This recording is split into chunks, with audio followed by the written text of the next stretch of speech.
So I'm going to call the meeting to order, and it is 6:46. Okay. Okay. First thing is to approve the minutes from our previous meeting. I think I sent that to all of you. Yes. Do you have them in front of you? Okay. Yes. I have them, yep. Okay. Any comments? No. No comments. Motion to accept the minutes?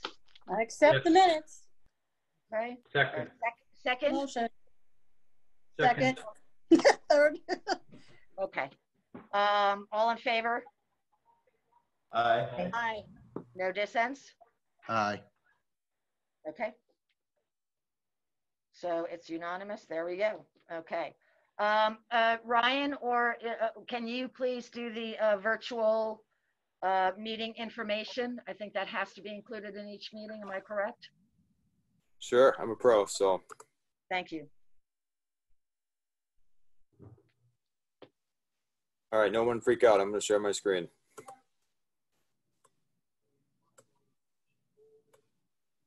Okay, so pursuant to Governor Baker's March 12, 2020 order suspending certain provisions of the Open Meeting Law, General Law, Chapter 30A, Section 18, and the Governor's March 15, 2020 order imposing strict limitation on the number of people that may gather in one place. This meeting of the Hubbardston Economic Development Committee will be conducted via remote participation to the greatest extent possible. Specific information and general guidelines for remote participation by members of the public and/or parties with the right and/or requirement to attend this meeting can be found on the town website. No in-person attendance of the members of the public will be permitted, but every effort will be made to ensure the public can adequately access the proceedings in real time via Zoom. In the event we are unable to do so, despite best efforts, we will post on the town's website a comprehensive record of proceedings as soon as possible after the meeting. And please note that this meeting is being digitally recorded and will be put on the town website. Thank you. Okay, so here we go. I just want to start the meeting real fast and welcome Monet. And we're really happy to have you. Thank you very much. If you could be so kind and to at least pronounce for me and possibly others, your last name. Oh, it's Prue. Prue. Yes. Okay, kind of like P-R-E-W. Yes. Yep. Okay, excellent. Thank you for Lots that. of silent letters in there. Yeah, there are, but yeah, okay. Thank you. I appreciate it. And then before we start, I would like to also mention to everybody and our congratulations at Katie, who was a previous board member and is now on the Board of Selectmen. So yay for Katie. Thank you. And we're really excited that you are our ex officio and we move forward. And I am going to turn the meeting over to Ryan because he has another meeting to attend to at 7 o'clock and we're already late. Okay. And, we're going to let him speak first and we'll move on from there. All right, hi everyone. It's exciting to get this meeting together, and thanks to Monet and Lori for joining the committee. We have a full committee and a lot to do, so it's going to be exciting and good work. So I just want to show you a couple things and talk about a couple things, and then hoping to get feedback from the committee and each of you on how to move forward with some of these items. So first I want to show you on the town website. Again, I'm going to share my screen with you.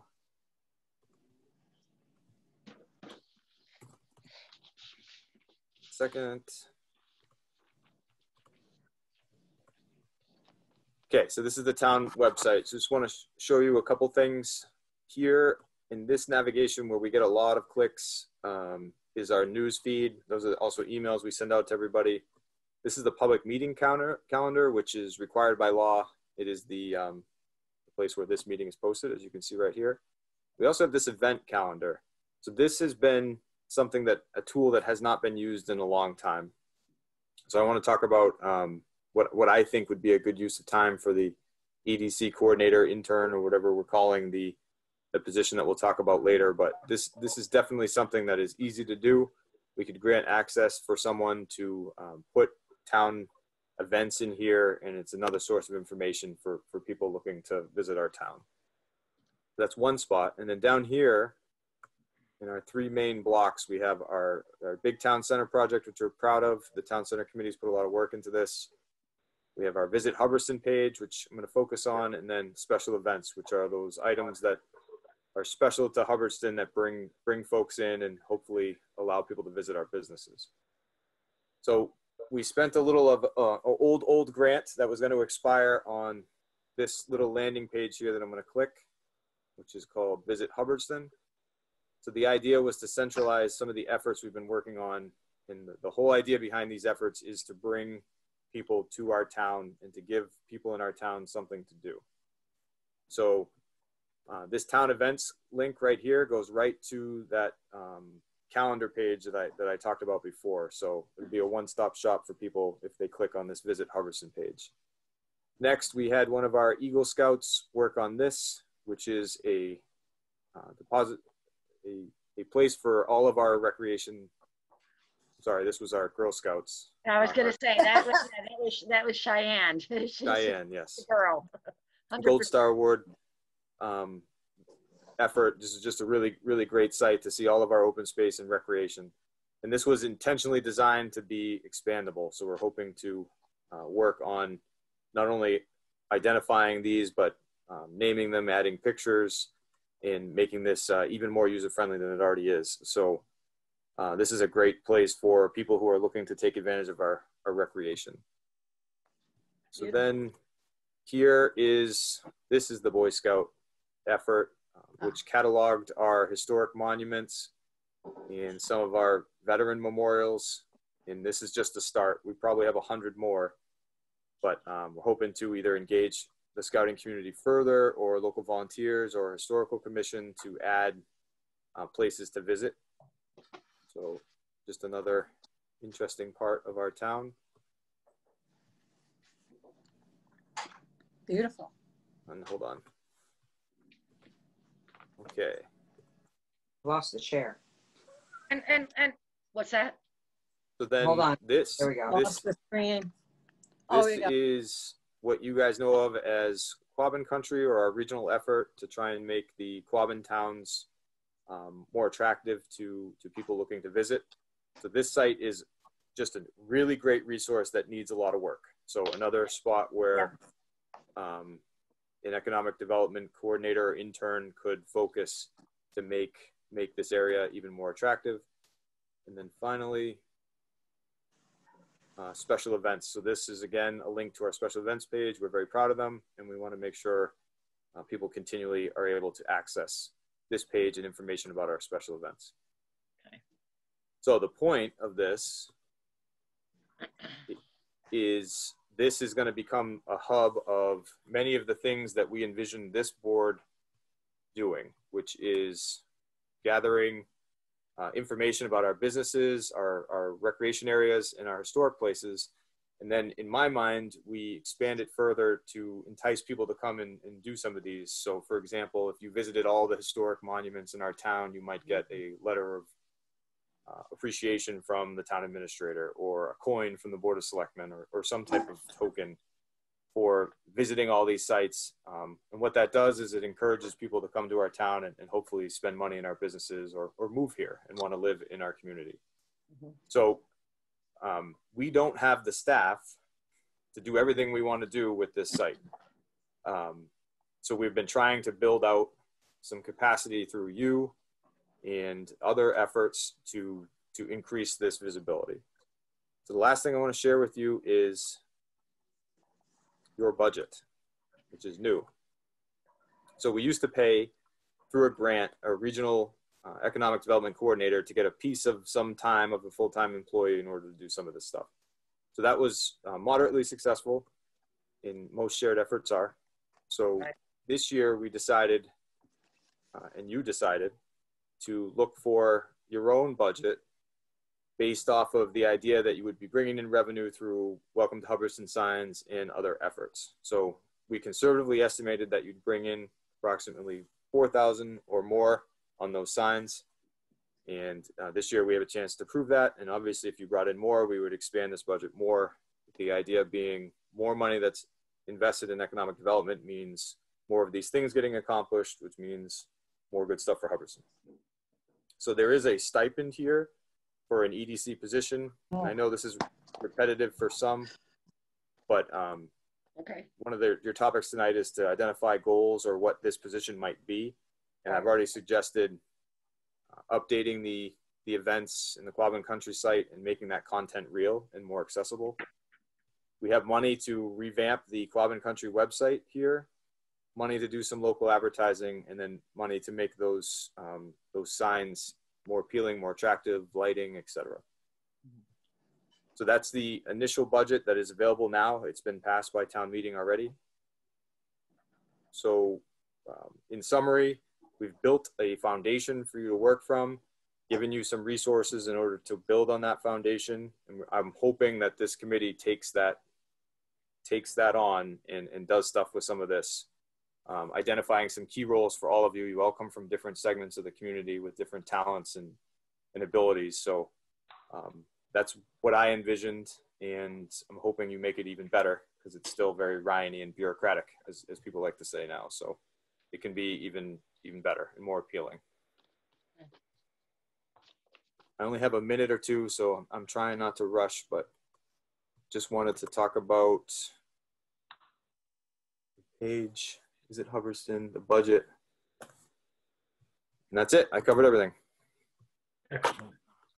Awesome. Anybody have any questions? No.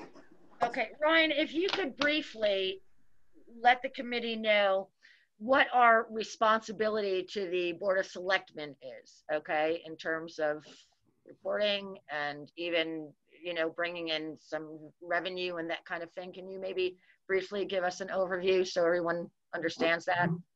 Sure. So this board and committee was developed originally by the Board of Selectmen in order to advise the board on economic development opportunities.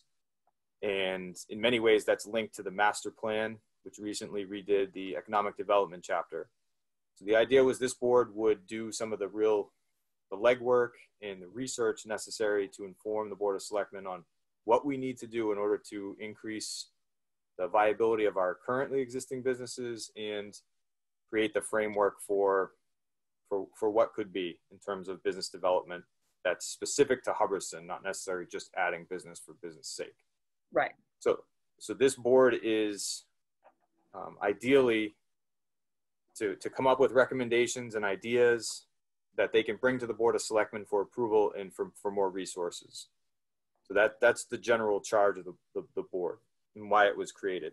Okay. That can change and morph if this becomes much more robust than just an advisory committee. Certainly it could develop into a department under the town administrator or the Board of Selectmen, either one. And that's certainly where we expect it to go at some point, whether that's 1 year, 5 years, 10 years, I'm not sure. So that's its potential, but right now it's a recommendation board. Okay. And like any other department, board, or committee, so this is no different than anything I would say to anyone, everybody's competing for a limited amount of resources. So we gave money to this board in order to accomplish it because we believe in its mission and what you guys have already done, like helping to advance the sign bylaw, working on those welcome to Hubbardston signs. Those things are great things for our town. So if we want to invest more money in it, but every dollar competes with planning board interests, it competes with public safety interests, and of course, town hall. So the more this board can generate revenue, the more money we can put into generating more revenue through resources that we can give you. So I'm hoping that although this is supposed to be an idea factory and a recommendation factory, it can also be self-sustaining so that we don't have to argue against other departments for money.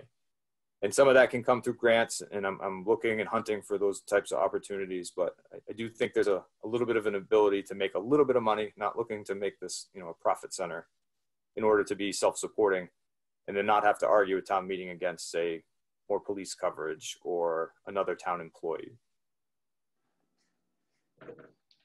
Okay, thank you for that. I think that that's really informative and gives us kind of a platform to work from. And I think that a lot of that was news to a few of us, if not everybody. So before I go, this is my #1 focus this year.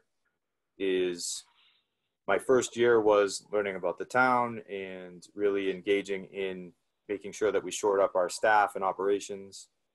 Last year it was working on policy and focusing on creating a foundation. This year I really want to work on economic development and improving some of the services delivery that our town needs. So really hoping to work with you hand in hand on some of the goals that the Board of Selectmen has set for me and the stuff that you want to do. So please reach out to me, keep me in the loop, and I will do everything I can to make sure that you guys are successful, to include, helping, connecting, or doing any things that you need to do. So really excited about the work you're going to be doing and my small role in helping you do whatever it is that can be. Fantastic. Thanks, Ryan. Thank you very much. Thank you, Ryan. Thank you. All right, I'm off to meeting 3. I'm going to turn hosting over to Taryn. Okay, and we just go through Taryn, right? Taryn is the host now. Okay, it says on the computer. Okay, and he'll know how to close the meeting and all of that? Yep, we talked about it. You're Okay. better at it than me, so you're in good hands. Thank you very much. Bye, everyone. Bye. Thank Bye. you so Bye. much. Okay, terrific. So one of the first things that I wanted to mention, I think that there are two kind of what I feel might kind of make everybody have a better understanding and not have things kind of commingle, if you will, is I kind of came up with this, that we need to, I have to put my glasses back on, I'm sorry, but they're getting so foggy. We need to bring in new business, but we also need to support existing businesses, okay? So I think that maybe for future meetings, for future agendas, I can kind of decipher those two things as we, set out those agendas. So people will understand this is, these are the topics for existing businesses and these are topics for bringing in new businesses. I think that'll make it easier for people to understand. Yeah, I agree. You do? Okay, good. And then also for people to decide, what they want to latch onto and become more involved with as we move forward. Some people might have an affinity towards existing businesses. Some people might feel that they would be great in bringing in businesses. And we can all, just kind of work through that and see what, matches for everybody. Okay. Right. So let's talk briefly, if we can. We have an agenda, but I am going to kind of go off agenda a little bit because there are so many things that kind of came in last minute. And certainly this agenda originally was for a March meeting and we're, 3 or 4 months into that. So, so we might have to, put some of those things on the agenda up, and deal with them at a later date. But we do need to talk about the goals for the EDC coordinator / intern, okay? Which is something that Ryan mentioned a few minutes ago. And I'd like anybody's input on it. I think that some of the things that we need help with or assistance with would be to create content and then distribute that content to various media outlets. And there are hundreds of them. I mean, if we went through newspapers, social media, magazines and all that, there's a lot of territory that we can cover. I don't see very many things about Hubbardston in any other platforms other than what we have in our own town. Even when I look at the Barry newspaper, I think the only thing, they do have a line item for us, and that's for AA meetings and that kind of thing, which is terrific. There's nothing else.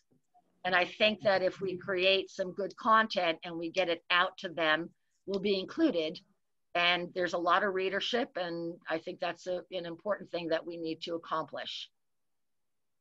Any comments on that? Is that Turley Publications, that newspaper? As opposed to, say it again. The Barry newspaper? What about it?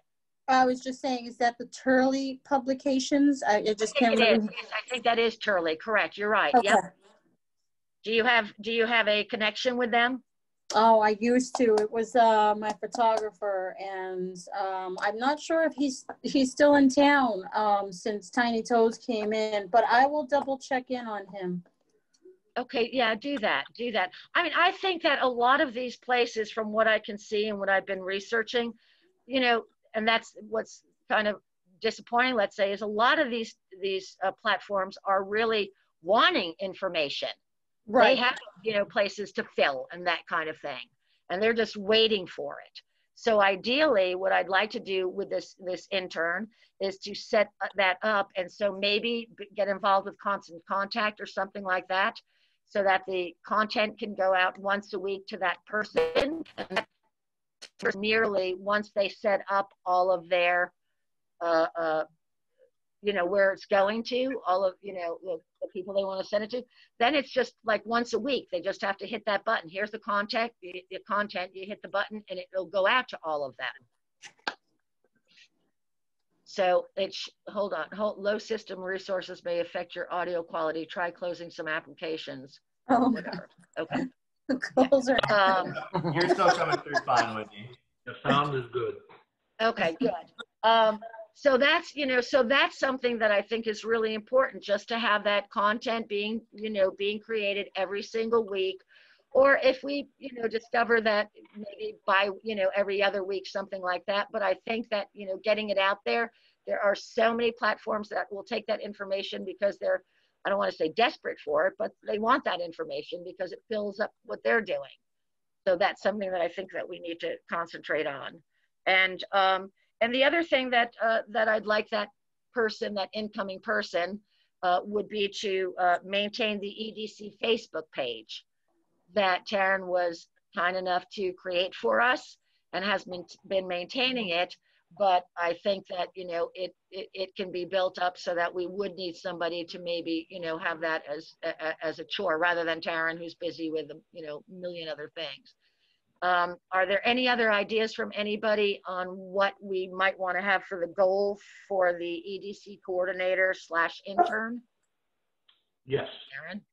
Yeah, I mean, two things. I mean, I think just kind of hearing from Ryan, I think a big priority should be, you know, keeping up with those pieces on the website that he was mentioning, making sure that you need to get filled, you know, with the special events. And, you know, I think both in supporting the website, supporting Quabbin Country, supporting our current businesses, is probably having that intern or coordinator, whatever we want to call them, maintain some directory of businesses and their services in town. That there's a, you know, I think part of that's what Quabbin Country was designed to do, but I think within the town is really that intern keeping up with the constant changes of, you know, hours of business or, you know, whatever. I agree. Yeah. You're doing. Well, it's going to be a lot of like internet work, whoever this person, you know what I mean, will do, because that's just where we're going to need it, especially now. So I think that's a pretty much plus with, you know, coordinating all those kinds of needs, whether it's the paper or, you know, the Quabbin Country and, you know, the Hubbardston website. Absolutely. I think that, you know, this is going to become somewhat of that particular website is actually going to, in my opinion, if it's done right and built to, you know, to its full capacity, let's say, okay, would be somewhat of, you know, like a part-time job. I found out recently, and Katie and I were led to believe by the person who had, you know, kind of developed that, let's say, and Katie at some point will tell us the original intention when she came about Quabbin Country, and that is a chock full, and everybody needs to listen to it and hear it. But Todd Miller had created that, and we were led to believe that businesses were able to go into that website and create their own page on that website. I subsequently, Ryan had sent to me a link from the person, from the company, if you will, that I think is the host of that website, okay? Is the only way that I can describe it. And she put out, you know, sent a terrific tutorial that I went through, and it is, you know, chock full of information. And yet I don't think that there's nothing on that tutorial that tells me about businesses being able to go in and create their own page. Oh, And boy. that was disappointing because we were led to believe that people That was were the whole point. exactly. And so when we don't have that ability, now it becomes our responsibility. It's a big job. If somebody is going to do it and maintain it for all of the different businesses that we hope to get on it, that's going to be a full, pretty big assignment, let's say. So we have to, include that for sure, but realize that that's really going to, take some undertaking to accomplish, actually. And I'm sorry that we were led to believe something different than what it was. It was very disappointing for me to find that out. But that's where we are with it. Katie, do you have anything to say about that? Well, yeah, the whole thing was, that's Yeah, what, yeah, I that's know. what I know you do. that's what Todd said, and that's not the way it's panning out. But at the same time, too, not only with the website, is I feel like the business information that we have or that we can get our hands for the town is very incomplete. And we did pass that agenda item that a ways back to add an email, but there's all these old business applications that don't have emails or any kind of information. So whoever this said intern will be, probably have to do a lot of research and go through all of that to update and get proper information. So that way we can actually contact half of the businesses in town, because we don't have any kind of contact stuff for them. Right. And for those of you who are not present or members at the time, yes, there was, we found out when we were trying to do our first meet and greet, and we were given the master list of the businesses, and there was not any email addresses on that. It was not required on the application. And so it became where, we had to call them and, and that kind of thing. We have those since then, and because of the meet and greet, we have created somewhat of a list of email addresses. So it's not as bad as it was when we started the meet and greet, where we had no email addresses to speak of.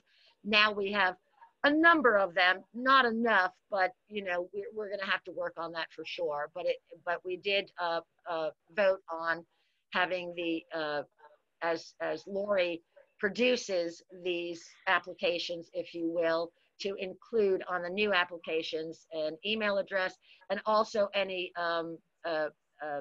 Facebook, Twitter, or whatever, any other accounts where, for contact and that kind of thing. So as we move forward, but there, it won't be as bad as it was when we were doing our meet and greet, for sure. And I've been collecting those addresses, and they'll be included in that list. And then moving forward, for anyone that comes in and takes out an application, it'll be included in that from now on. Okay. Any questions about that? Nope. Okay. Did Peter have something to add into the intern thing? Say it again. You're looking for goals for the coordinator. Yes, please. We discussed this briefly at our last meeting. Probably looking for a high school junior or senior. Sure. Maybe, I don't know, if they're thinking about going to college, or I don't know, what are we looking for? Somebody that majors in communication or something, or you know what I mean? Yeah, I do. I think that maybe one of the things that I would earmark on a potential candidate, let's say, would be somebody who is savvy with social media. Well, that's any young kid today. It is, yeah. But I think that that's probably one of the prerequisites. I think that would be, $1,000 stipend for a junior or senior high school is pretty good money. Yeah. So I think one thing that I would say, not that a junior or senior couldn't fit this role, but I think just thinking through some of the pieces, as far as especially if this person is going to be keeping any sort of, directory of businesses or special events from businesses and hearing from them to get it onto the website or anything like that, is it's also got to be somebody that can communicate well to business owners. that if they aren't able to bridge that gap of communicating with a business owner and why that business would want their events out to the town of Hubbardston, then there might end up being a disconnect. Although they might be great at posting it online, there might be a disconnect when it comes to dealing with the actual business owners. Person to person. Correct. Or even on the phone, either way, but they have to. Well, maybe I'm not going to, I won't say So anything Ryan, negative. you're saying there's got to be a maturity level on being able to communicate and being able to connect with the potential new businesses that want to be out there. Is that what you mean? Correct. Yeah. Or even the current businesses, Yeah.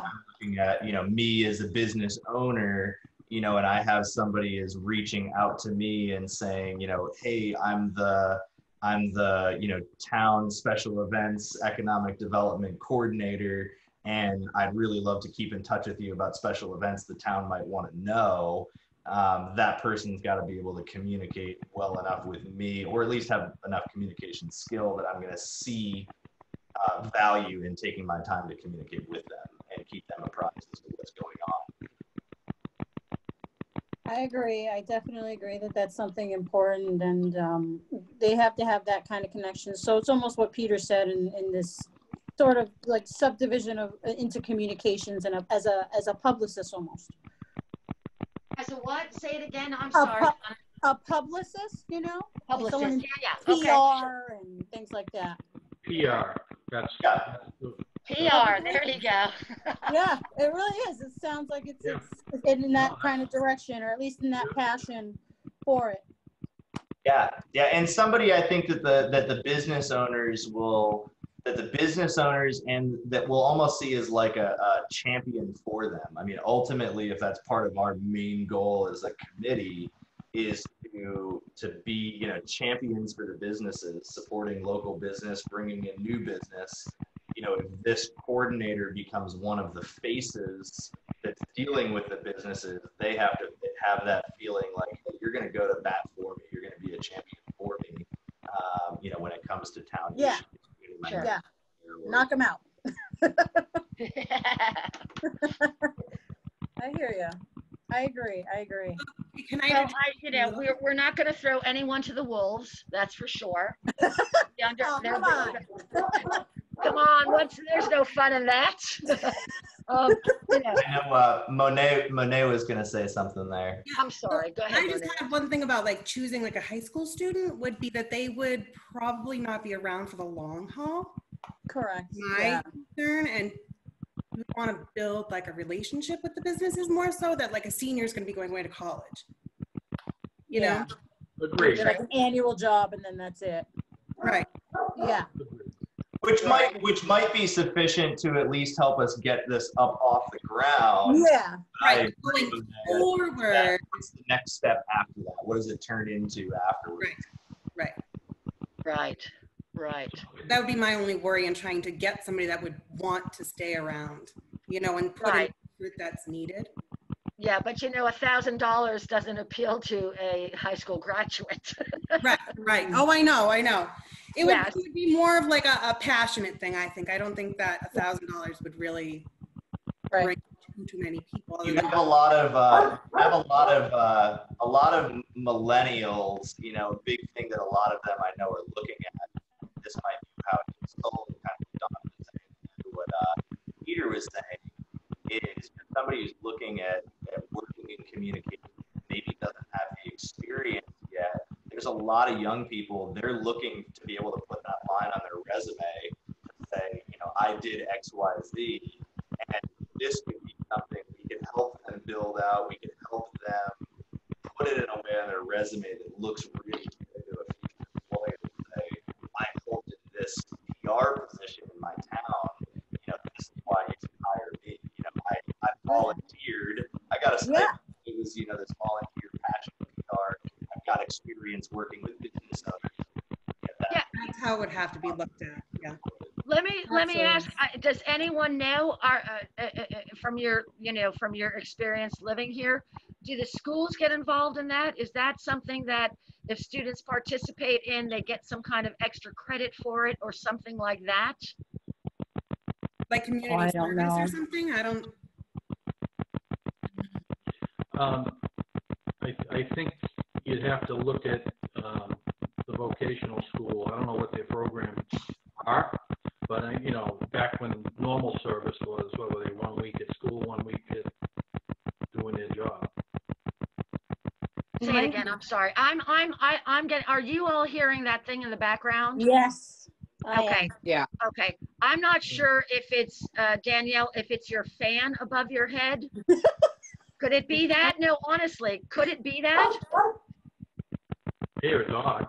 No, I just tried muting you. You can unmute yourself again, Danielle. I just tried muting just to see if that was it. Right. Well, I Right. was muted, but Because not the go fan. on the green Peter when no one's talking. Try Peter. Mute him.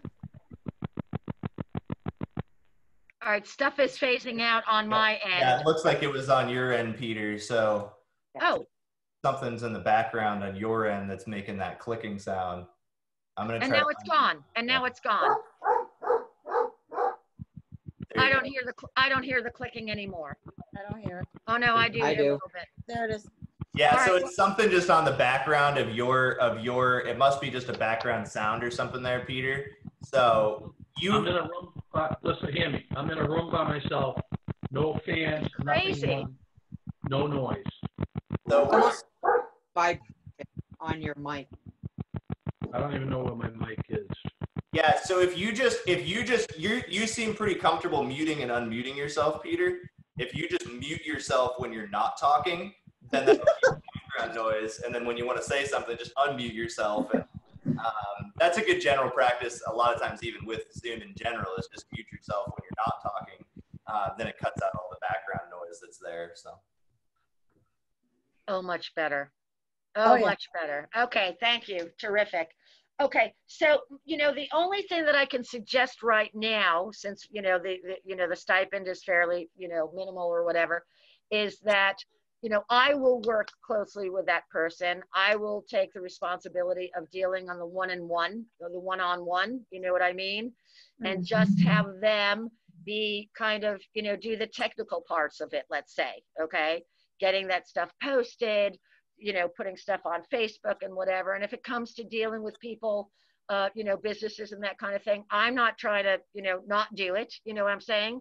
And I'm happy to do it as we just kind of, start this venture, if you will.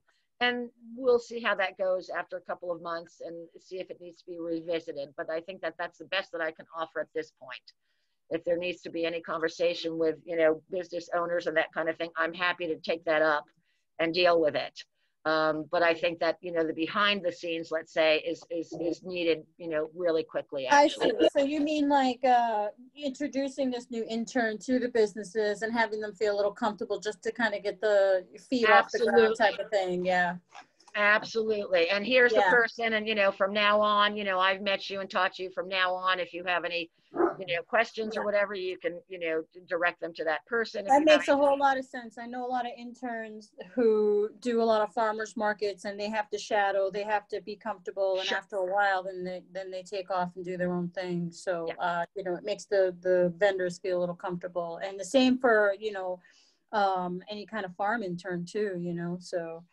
Okay. I think that's a good idea, just to kind of get it, like you said, earlier, just to get off it the ground. Comfortable. Yeah, off the ground. Absolutely. Yeah. Okay. And I think again, I think it's a great thing to let them know. It's like we want to invest in them and their future as well. So it's not just about that $1,000 stipend, but it's really about the experience that they're gonna get.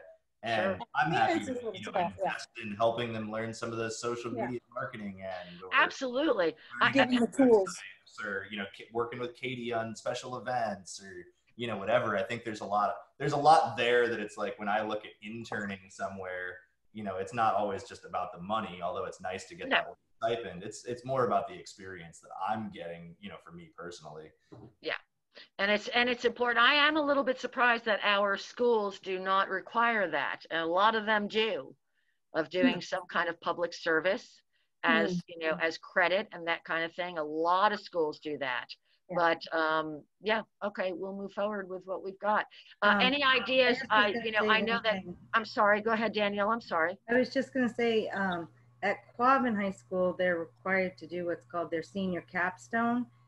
Okay. And some students do a type of internship depending on their interest. So it could also be from Quabbin, student that wants to go into communications. They may be able to use, this internship as their capstone. I don't know. It's a capstone, like a CAP stone, capstone? Yes, it's like a project they have to do, but I know there are students that do interns instead of whatever the project may be. Okay. It's a great idea, Danielle. I think just, yeah. like you said, reaching out to the school and finding out, do they know of any students that, might find interest in that? But I think it's an awesome idea. Yeah, because it would meet that qualification as well for the student to graduate. So that's terrific. That's what I'd like to aim for, is somebody that, that they can take that with them upon graduation. It can be part of their resume. It can be, because in this day and age, when you're going into colleges, your grades mean very little. It's your leadership, it's your volunteerism, it's all of those things that are really putting people, at the top of the list for acceptance and that kind of thing. So I would think that this would have some appeal, to students as well. So thank you for that. And do you feel like you have an in with somebody at Quabbin, Danielle? Not really. I could talk to, Ariana won't be there this year, but I could talk to see what her guidance counselor maybe has to say. I've met with her before. I could try and reach out to her. Okay. Would you mind doing that for us? No, that's fine. Terrific. Thank you. You're welcome. Okay. I might have somebody that I could reach out to as well. This kid at the Berry Farmers Market is very, let's just say, enthusiastic. He's very popular. I think you know who I'm talking about, Katie. Oh, the one that scares me and hangs up the I talk and then he hangs up on me. Yeah. I don't know if he's okay though. Well, no, not him. Just if he knows someone, not him. Oh, not him. I don't know about that one. No. Just see if he knows someone. Not that he would get the actual job, just quote unquote. He is enthusiastic though. Yeah, I know he's. He just like. Now I can't wait to meet him. Whatever this is. Oh no, because he'll run away. Hey, it's like, what are you doing? Well, listen to the kid, Okay. Sorry, that's my dog barking back there. The phone's ringing, so. It's okay. Love hearing my dogs. Love hearing them. Yeah. Okay. So nuts. Okay. Well, I think that at least gives us a good starting place or next step. Yeah. I'm sorry, that was drowned out a little bit. Say that again, Taryn. I'm sorry. I was just saying, I think that gives us a pretty good starting place and some better ideas of, what the goals are and, at least a starting place to have some conversations. For sure. To move it forward a little bit. I know that you and I discussed it, and you put that call out for somebody on the EDC Facebook page. And that was quite a bit of time ago, and there was no response to it. So, and of course, our EDC page has not been, we don't have a lot of visitors or whatever, but that will increase. So perhaps Katie can put it on her Facebook. I knew, look at her rolling her head. Like, oh my God. I'm laughing. I'm laughing at the dog in the background. Like, Donna, mute it. Like, for oh my God. All right, hold on. Let me go and get my husband. Tell him to lock him off. Like, for real. This gotta be on the YouTube page. People do realize that, right? Okay. Yeah, we do. I'll mute her if it gets too bad. I can mute from this end too, but yeah, I know. Oh, that's funny. Go. Everybody's still learning how to use Zoom. So okay. Yeah. Hopefully. But yeah, I think we can post it some different places. I think it'd be great, Danielle talking to somebody down at the school, and I think that's a great assignment. Yeah. You know, and then seeing where that leads to. And if Katie Karen, can put it on her Facebook page, that would be great. And Ryan told me that we can put it on the town website as an actual position. Yes. Oh, well, yeah, That'll- Karen will do. Katie, you're breaking in and out. To me, you're breaking in and out. No, I stopped because everyone keeps talking, so I don't want to over talk because then you can't Well, hear that's any a of us first. on this. That's a first. Well, this is why I don't like meetings. I want to meet in person because then I can over talk you and it doesn't matter. I still hear That's right. And this is why I'm loving it. No. So if Karen will please, if you could do a new post about that on the EDC page, and then we can share it and the town can share it as well. So if you do a fresh, that would be helpful because then it'll be something fresh. Because if you share something old, they're are they still looking? That looks old, you know. So just, Okay. yeah, favor. Okay. Thank you. Can I interrupt? Say one thing. Yes. I think we got to come up with a list of goals or a job description first before we do the posting. Yeah, I was gonna say that as well. I was thinking, you know, just taking some of those goals that we talked about and really trying to put that into, you know, maybe a one paragraph kind of like, you know, job posting kind of job description ad. Oh, I'll definitely, yeah, I will create the write-up for it for sure, and include some of the goals. And you know, you can always email me with any input, whatever you think to be included in it. But we do have, you know, 3 or 4 things that we can start in the listing or the posting, if you will, that gives them a little bit of an idea of what the job entails.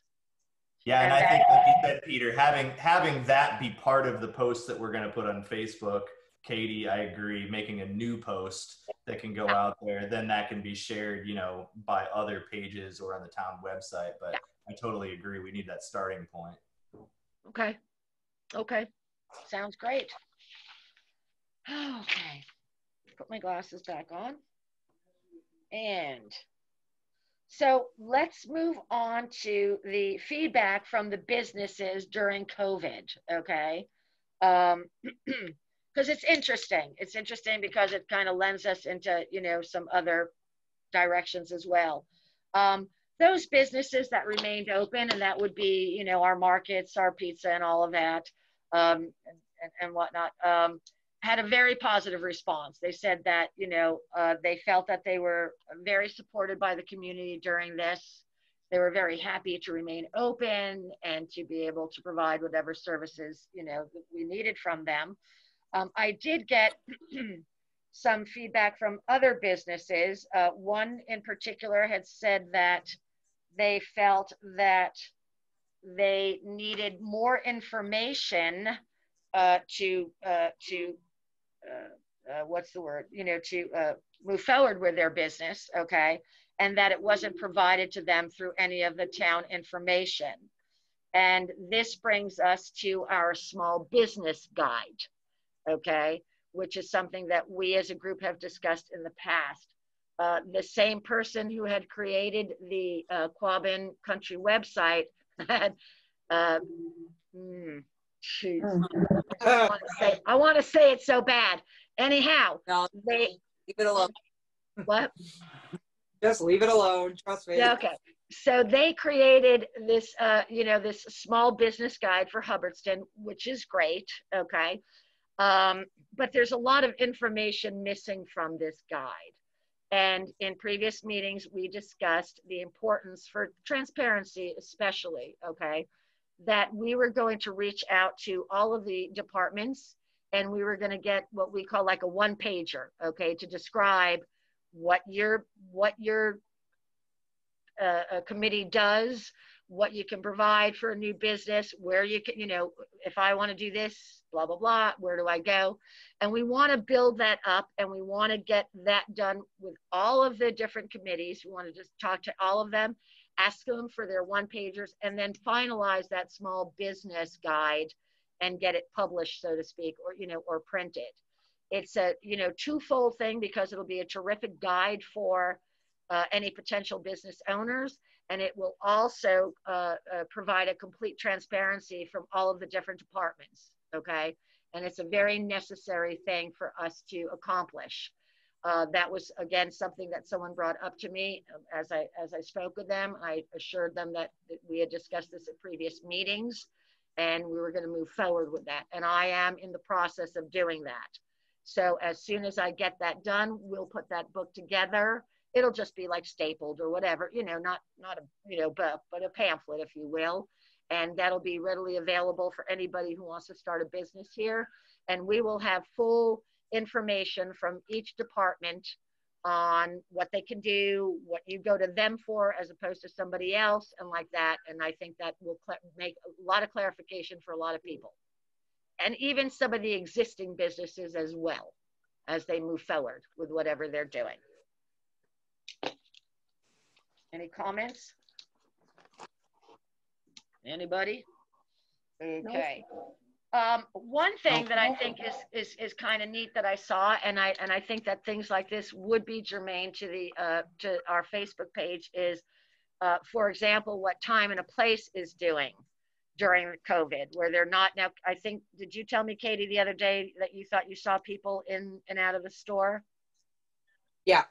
Okay. Yeah. I didn't know that. It might have been, by invitation only or that kind of thing. But what? Yeah, it could have been a lot of things. So I'm not totally sure if they were. I saw it on their Facebook page, and they were only letting in like half capacity or something, and they were asking that you call before, like to let them know that you were coming, and they weren't letting so many people in, and they were preparing people to have to wait outside and stuff. I did see it on their Facebook page. Okay. What I had gleaned from the Facebook page, and I just thought it was very clever and maybe should be shared on our Facebook page so that maybe some of the other businesses would maybe, want to do that same kind of operation, is what she's been doing is she has been in the morning, and especially when she gets deliveries, she photographs them outside in the yard and she immediately posts them on her Facebook page. And then she had taken what she said to me was the best $20 investment she ever made. And she got a little box to put up against her wall with a little slot. And you just tell her on Facebook or text. I text with her and I let her know what I want to buy, and other people, do the same thing. And she leaves everything on the front porch. And then you just come up and you drop your money in that slot there. And you walk off. And she also has either a Nest or one of those cameras, so that nobody can come and steal from from there. I thought that was really rather clever, to be honest with you. And she's been doing this for quite some time. The first couple of months it was inactive, but in the last few months she's really I thought that this was great, and I think that those are the types of things that we want to share with our other businesses to perhaps give them some ideas of how they might be able to sustain themselves during this. And so that's the type of thing that I think is important to put on our Facebook page. Yeah, it seems like they had a big uptick in business last month. Wow, that's completely garbled to me. Anybody else? Didn't hear it. Yeah, can you hear it one more time, Peter? Say it again, please, Peter. Can you hear me now? Okay. Bit. Yeah. Raspy. I think their business has picked up huge in the last month. That their business has picked up huge in the last month? They have picked up hugely in the last month. I'm not surprised. Yeah, I'm not surprised. Yeah. All right, I'm not muting. Things are definitely. Yeah, something's up with your mic, Pete. I don't know. Peter, I don't know what's going on there, but definitely something's wrong. Yeah, it's weird. It only started maybe 15 minutes ago. It was fine for the whole first beginning of the meeting, but not sure. It was. Yeah, it was. Absolutely.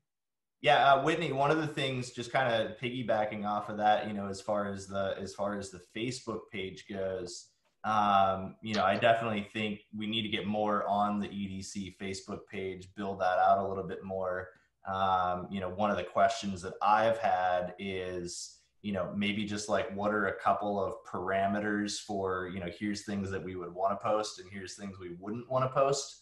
And just kind of identifying that, I think will help it make a little bit more streamlined, just to know, what are the kinds of things we want posted on that page.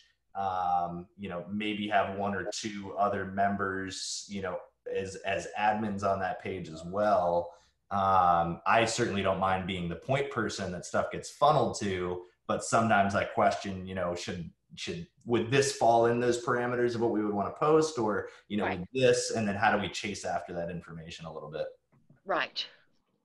Well, the other thing that I suggest of maybe posting on the EDC Facebook page is, Whitney and myself kind of bing this off each other the other day, was like maybe do a fun fact kind of thing. And like, you know, fun fact, did you know you could have like X business in your house, and like have a list? Or did you know, and it doesn't have to be every day, but every now and again, just throw in something that like the people in town might not have realized that they could do on their own property to have a little side hustle, know, for job. What I mean? Because like a lot of people have businesses out of their houses and you have no idea because there's no sign in front, there's no nothing. Like my husband has a whole side hustle downstairs and it's a registered business in town, but you wouldn't know it unless you found the Facebook or you found this or you found that, because we don't have a sign. Right. But a lot of people don't realize that. So it could be like fun facts like that, or town that's going on that lets them know about things that they can do. So. Absolutely. And I like that format, if you will, you know, something that's fun and maybe a little bit, you know, like a quiz, if you will. We are going to talk in a few minutes about those very things, about home-based businesses, getting them to, you know, kind of let themselves be known, not be under the radar and that kind of thing. But I do definitely like the idea of just making it kind of a fun, you know, hey, did you know this? Did you realize this? People respond to that. And Darren and I are talking. Go ahead. Say it again, Katie. Yeah. I said it's engaging. You want to engage your public. So absolutely. The only that is draw them in. Yeah. Yeah, I think that's really important. So maybe we should move on to that. I mean, are there any questions about what we've been talking about regarding the Facebook page?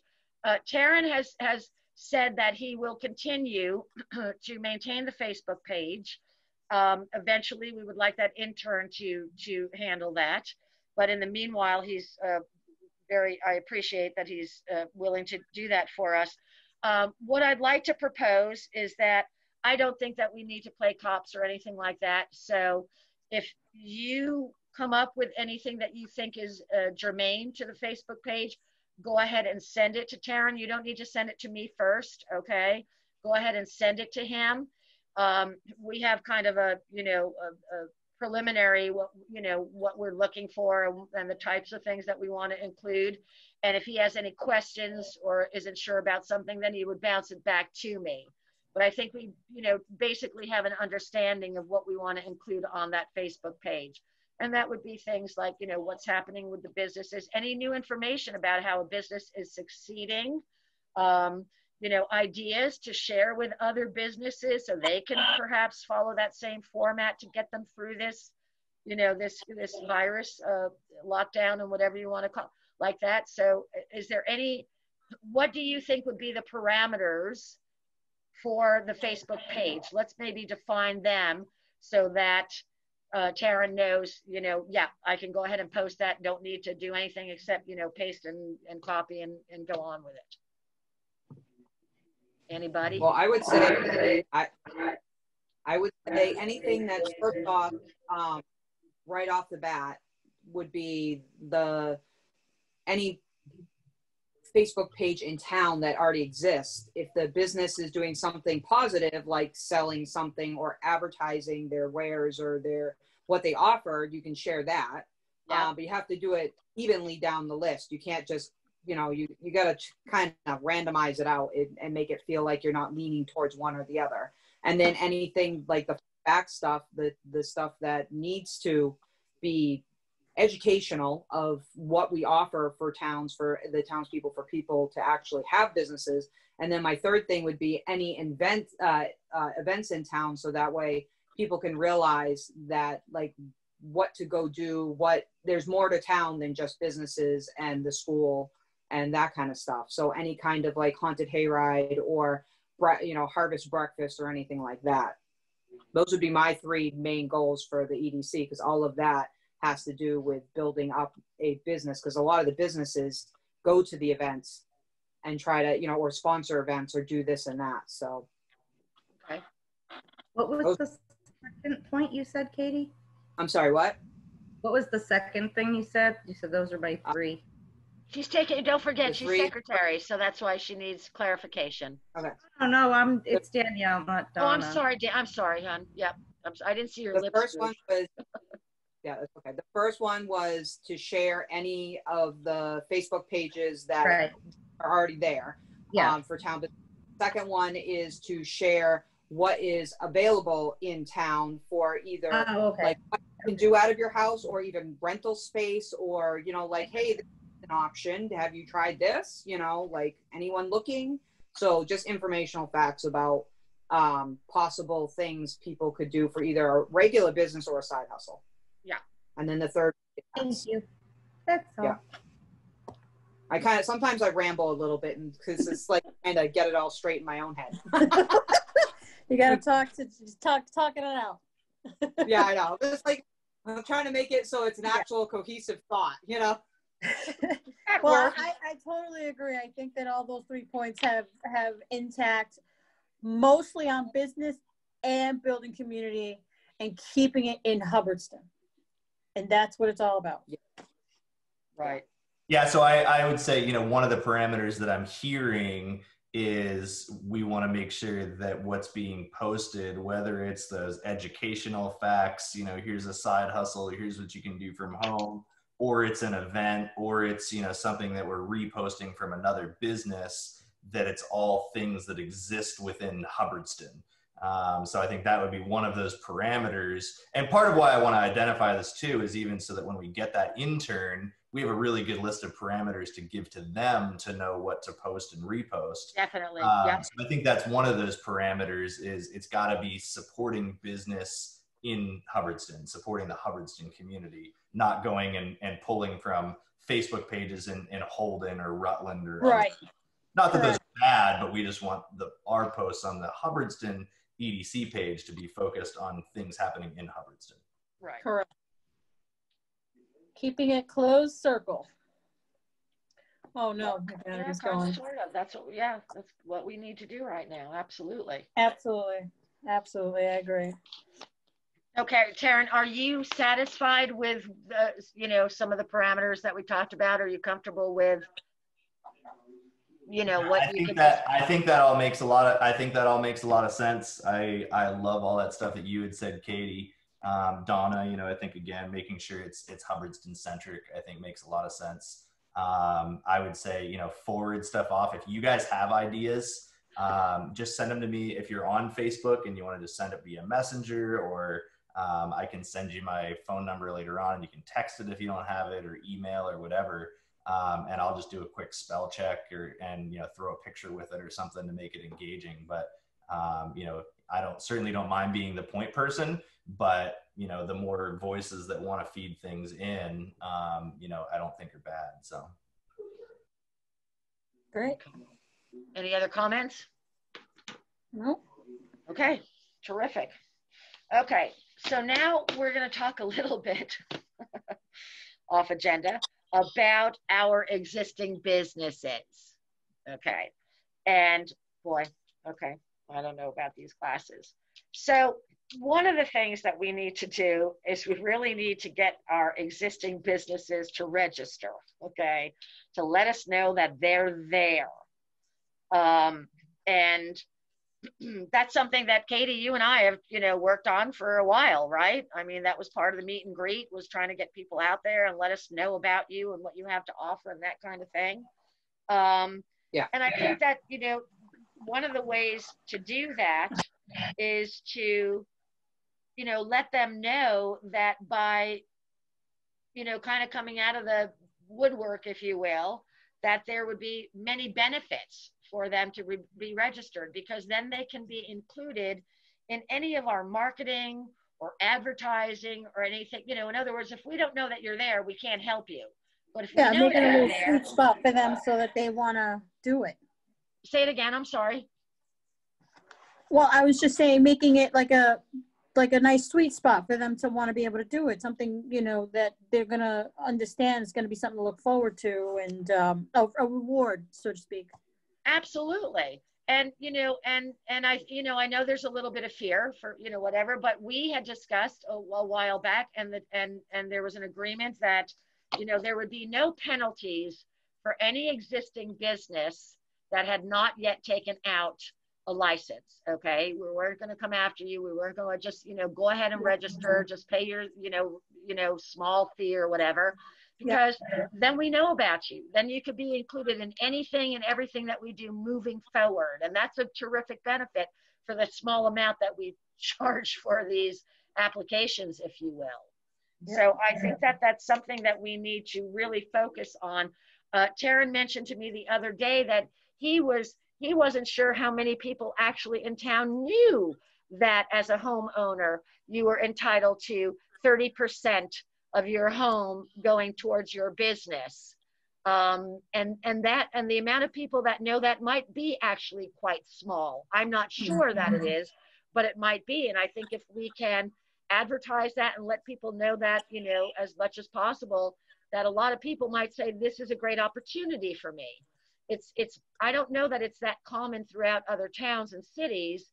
So perhaps, you know, just realizing that could be, you know, that little kind of kick that they need to kind of, you know, come on up, sign it up and whatever, and we'll work with you from that point on. Taryn, do you have anything to add to that? Yeah, no, I think, you know, it's a good point. You know, I mean, I've lived in town for, I don't know, 10 plus years, certainly not as long as some of you guys.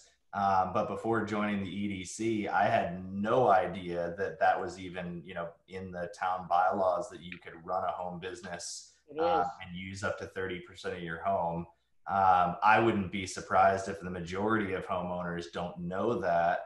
I wouldn't be surprised if a lot of people on other committees and boards don't know that. I mean, I'm kind of new to the scene in a lot of ways, even getting into the town side of things. So Katie could probably speak to that more as far as who might or might not know. But all the people I've talked to, when I've mentioned it to them, they're surprised by the fact that you can actually have a home business and utilize that much of your home to be able to have a home business or a side hustle. And, you know, go ahead. Sorry. Go ahead. No, you. Oh, I was going to say, John's on the planning board, and he can attest. I mean, he's part of the planning board. They have businesses out of their home. He can probably attest to, you know, a monster amount of more stuff than I even realized that you can have out of your house, because that falls under their agenda, you know, their deal. So really? It's, yeah. So, you know, and I don't know if he knows all of it, but I mean, he's on the planning board, so he would be the go-to for information on that, you know, seeing that he's the ex officio. Yeah, definitely. I could get you guys a list of exactly what's allowed, but it's extensive. There's John now. That would be so helpful, John. That's the first we heard from John. He's been here the whole time. Hi, John. No, that's just that. I think it would be so helpful, John. And I think that's a big thing that I see, you know, as supporting existing businesses. I think a big component, at least in our first phase of supporting them, is an education component. And I think if we're going to ask businesses to kind of come out of the woodwork in a sense and say, hey, it's okay, we need them to know that what they're doing is actually okay. You know, it's completely, you know, within the parameters. Yeah. I think a lot of people, you know, they have their, you know, basement side hustle and they don't want to tell anybody about it because they're afraid, you know, they're going to get a slap on the wrist or something, when really, you know, it really is within bounds. Okay. Yeah, I'll get that list. That'd be great. Thank you, John. That would be terrific. Thank you very much. Love that. Love that. I have a question. What is the fee for businesses to register that haven't? Okay, so here is the fees to register, and I was a little bit confused by the answer. Wait, okay, that's from before. Hang on just a moment, if you don't mind. Ryan texted me that information a little bit earlier, okay? Okay. Our fee for this is $40. Here's his response. $40 if they are an Inc. or a DBA, doing business as. They are not required to have one, but can, okay? The $40 is for 4 years. It's our rule, in quotes, that they don't need one because they have to get one from the state. That seemed a little bit confusing to me as an answer, okay? I have registered for a business in Westminster and I wasn't required to go anywhere beyond Westminster. That was it when I was living in Westminster. I wasn't required to go to the state or anything. I do know that in Westminster, it would cost $45, I believe, and I think it was for 2 years. What I'd like to do, if this is $40 for 4 years, we're talking about $10 a year, okay?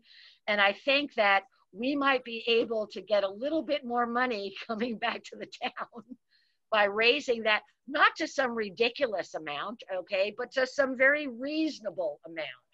But by the same token, we need to be able to provide to them, and that doing that, you know, there will be advertising, marketing, and that kind of thing that they would benefit from, okay? Because there's no law that says they have to do this licensing, I'm guessing. So, so I think that at some point, whether it's tonight or at a later point, we want to maybe talk to the Board of Selectmen about raising the price for a license, to take out a license. You know, Can I make a suggestion on that real quick? Yes, you can. Yeah. If it's just, I would throw it out this way. Rather than raising price, I would cut back the amount of years. And this is the reason why. Okay, it's the same thing, but you're not raising the cost. You're just cutting back years. But at the same time, if they have to reapply or redo their paperwork, you're going to get more updated paperwork faster. So say an email is or phone numbers change, because they do all the time. Then rather than in 4 years getting new paperwork, you'd get it in 2, you know, like if you cut it back to 2 years. Okay. So that would be my, rather than upping the price, cutting back the amount of time. Okay, so that's. I like that a lot, Katie. I think that makes so much more sense, and it's a much easier, you know, sell to the businesses in a sense, you know, is saying this is a 2 year. And I think even the reasoning to say, we want to make sure that we have good updated information so that we can better serve you, our business owners.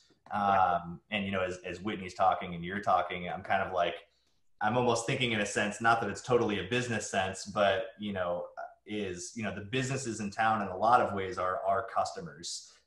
You know, it's our responsibility, kind of seems like Ryan was alluding to. We have a responsibility to make sure that we're bringing in income to the town. That's going to come through the businesses. So in a lot of ways, the businesses are our customers. And one of the big things that I remember from one of my business classes, the teacher said, you know, a customer's favorite radio station is WIIFM, and what's in it for me?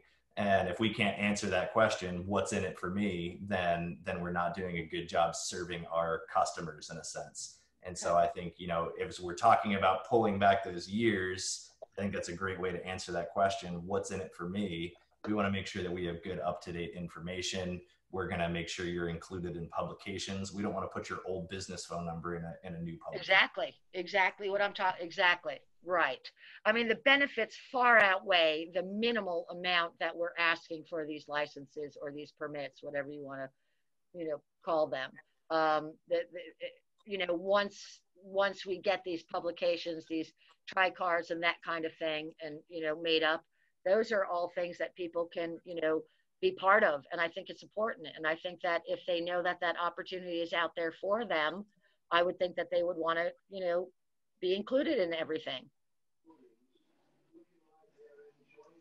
Is that something, I might be putting the cart before the horse, and if I tend to rush a little bit faster than some people, so it's just pull the reins back if I'm going too fast. But is that something we should just make a motion on now to, you know, suggest to the Board of Selectmen? I mean, I know you're on the board, Katie, but is that something that we should just kind of I would check first before you guys go do anything, because I don't know if there's bylaws on this or anything. So before you go doing anything, I would look into it. just to double check with Lori and Ryan, and just to make sure, because I don't know if there's some kind of bylaw that states that's the reason why it is 4 years. You know what I mean? Before, Yeah. I mean, that would be the best way I think it would be done. But again, I can't, without going into detail, I have no idea if there's something that says, yeah. So just look before you do anything. So I will do the research on that. And Donna, if you can make a notation that we will attempt to take a vote on that at our next meeting. Okay. Okay. Write it down now. Yep. In the meanwhile, I will find that information out and see if, you know, if that's the route that we need to take. My understanding from Ryan is that it would be, is that that's something that has to be brought up to the board. Okay. But that's part of our responsibility to the board as well. All right. Noted. Thank you. Okay. So the next thing that I'd like to talk about off agenda is getting the businesses in town to participate in both the light fight. There's Katie looking, you know, we're just waiting, and the light fight, as well as the country roads. I don't know how many of you are apprised of country roads, but it's a program that was only created a couple of years ago. I think, Katie, it's in their third year. Am I right? It's very new. Oh no, I think no, it's been a while. 4 or 5 now. Yeah. Okay. All right. It's definitely been established. Yeah. Well, okay, for 4 or 5 years. I mean, if you look at their website, they are just growing exponentially. This you know, this program, and I think that the town should be ready for it. I think that we need to do whatever we can to be prepared so that the town looks like, you know, it's pulled together and welcoming. And that might be even including speaking to some of the local businesses about perhaps staying open late during this, because Katie, what are the hours of the light fight? I know that they just go up and down the driveways at all hours, but what do you advertise? This year, I think I'm going to do 3 weekends because there's going to be nothing going on. And I also want to bump the hours from, it was 5 to 8, and I want to bump them to 5 to 9 because people were still driving down my driveway well after 10 o'clock. Okay. Yeah, well after 10 o'clock. So we're looking at 5 to 9 is what you're thinking about? Yeah, yeah. Okay. Yeah. So perhaps if that we can get... That would be Friday, Saturday, and Sunday. Friday and Sunday. Friday, Saturday, and Sunday for 3 weekends in a row rather than 2 weekends. And when are we starting? Probably the first weekend of December. Okay. I don't have it all set in stone yet because I'm just got through Dinghy Dash and now I'm up my eyeballs up into Field Day. So, but I will have it ready. I think Country Roads is first weekend is I mean first, you know, yeah, like he said, weekend in December. So yeah, adding that. So I will have it ready to go with dates and forms for Field Day, so that way I can have it out for people to grab. Okay, great. Okay. Yeah, they just, you know, they bring a lot of traffic in. They really do. And of course, you know, we're in COVID. So, you know, asking perhaps Giacomo's or Julie's or whatever to stay open, you know, a little bit later. Yeah, I mean, people aren't going to be coming in and, you know, sitting around and that kind of thing. But I just think that having it seem, you know, that we're welcoming to these visitors that are coming, and they're coming from all over the state. If you look at the website for the country roads, you'll see what I'm talking about. It really, it has quite an attraction, great following, a lot of people involved in it. And I think that we need to be prepared for it. So let's work on getting that done, on getting the businesses to perhaps, you know, be willing, whether it's a special. Yes, if you're part of the, you know, country tours or the light fight, we'll give you a free hot chocolate with a purchase or something like that. I think that, you know, for people to just be driving through the town and not be able to stop anywhere and maybe, you know, I mean, on the light fight, they're in their cars, but, you know, they might want to take a cup of coffee with them, a couple of snacks and that kind of thing. as they tool around and look around. People love food. Well, the other thing, I wish more of the business front would decorate. You know what I mean? Like it's like we're not talking about that yet. That's coming up next. Okay, sorry, I'm jumping ahead. That's Sorry. okay. That's just Katie. Go ahead, Donna McGrath. Go ahead. Well, I mean, I think that's what Light Fight would kind of help out with too, you know, because it would be an activity and they driving by. So it's kind of like, you know, that answer, right? It's, you know what I mean? It's an answer within itself, you know, with that alone. But you know, no, I don't get that. Say it again. I'm sorry. It might just be me.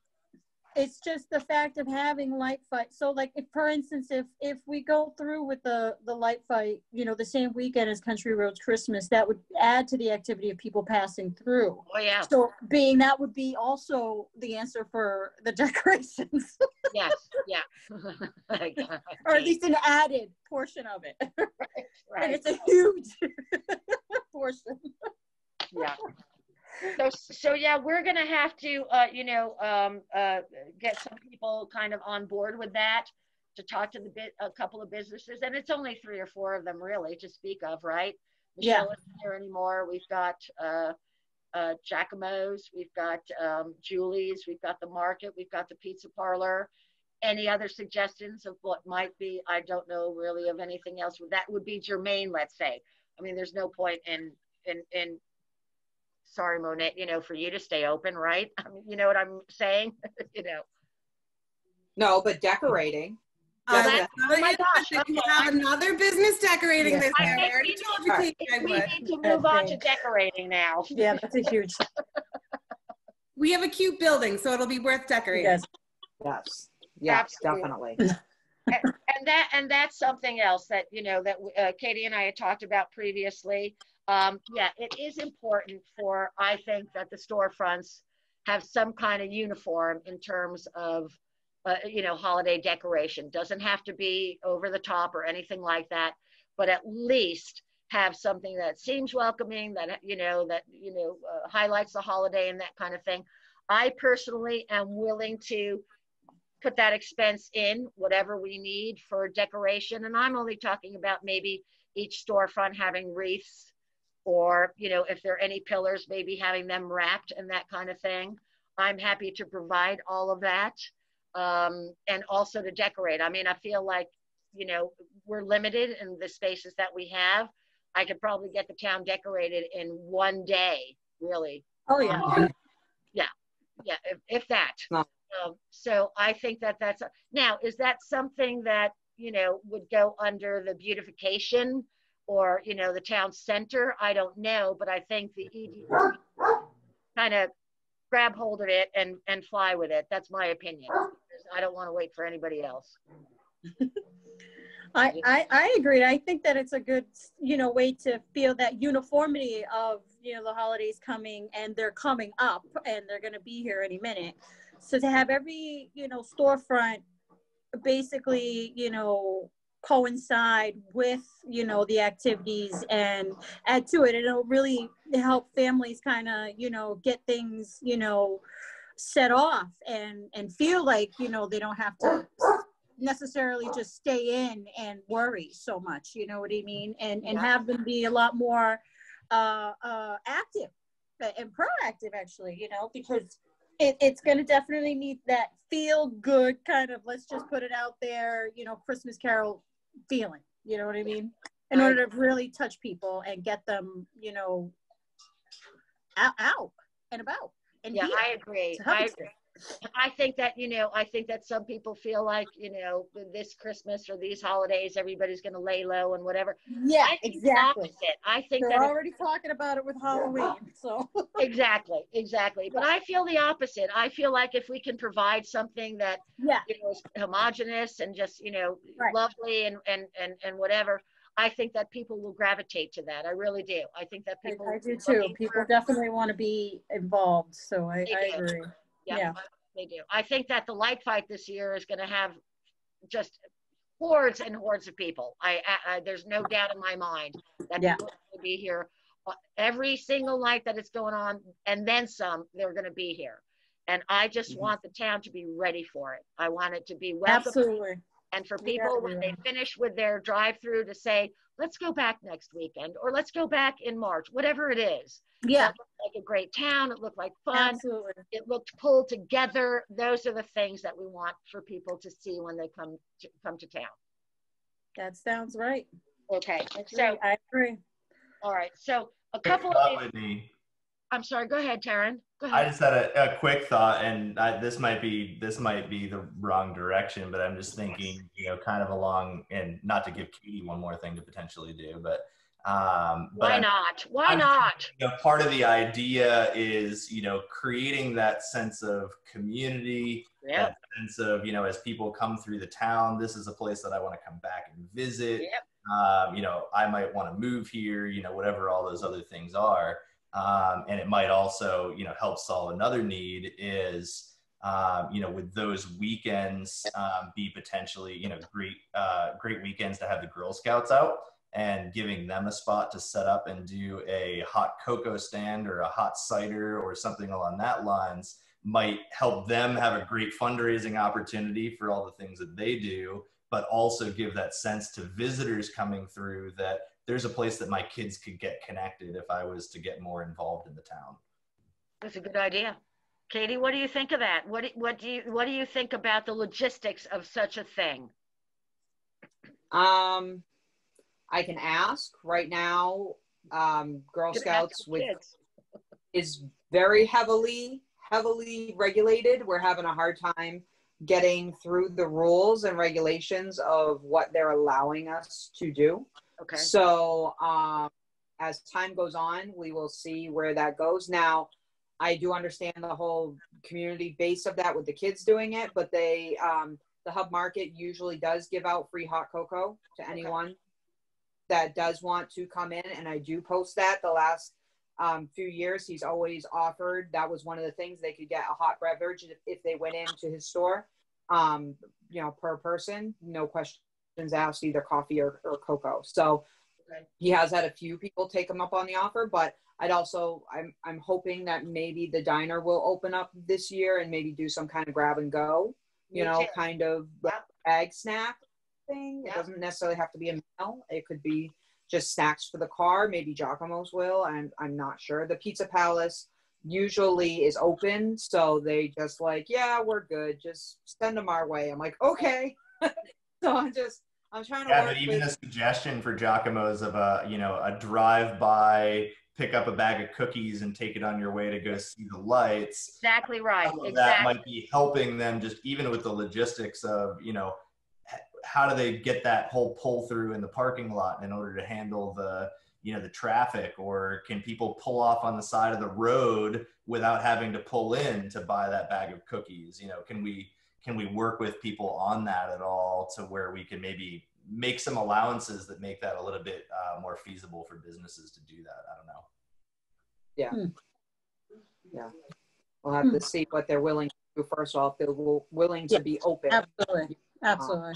Yeah, that's really where it steps off. You really got to ask if they're going to be willing to stay open, and then the next step would be, what are you willing to do? Right. And I do every year. Trust me, I ask every year. I know you do. Sick of me yet. So Katie, get back to us as soon as you can with an answer on that, because that should be included in any advertising that we do. Yeah. And it could be anything, Katie. Maybe it's not hot chocolate. Maybe it's something else. You know what I mean? Like with the Girl Scouts, since, Hubbardston Market already does that, Yeah. So, and it's also, the girls have to be willing to do it and stand out there in the freezing cold. And the weather as well. Exactly. And the weather. Yeah. So, all of that. It's one of those. Yeah. Okay. So it's one of those, I can keep asking, but it's like, sometimes it doesn't always work out the way you want it to. So we just, again, if the big thing is if I can get the businesses and the people to light up their houses and their businesses, that is the biggest, because at least I can get people to come here. The more lights I have on that list, the more people will come out, Yeah. And to be able to say, we have X amount of houses and all of that. Yeah, that's important. I think that's great. Yeah, I think that's, and there's two categories. So you have a shot. You know, it's not like it's always going to be that house because they go crazy. It's you have two categories, so you know. Yeah.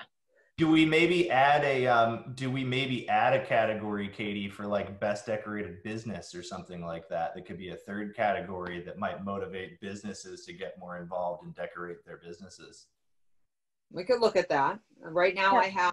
I have the go big or stay home, and then I have the classic contemporary. You know, the traditional look. You know, so that way, you know, and you choose what the amount you're going to do, what you think is, you know, your category. So, but yeah, we could look at doing businesses. The only thing is it's a prize, so I have to, you know, I got to cut the money. You know, it's like there's only so much money. Then I start dipping into money. So in other words, the event's not bringing in anything. I'm actually paying out more than the event brings in, Right. which is okay if, you know, if it's not too much. If it equals out, it's fine. But it comes to a point where if I'm not getting the people to come in, then, you know, it turns into, you know, it's, yeah.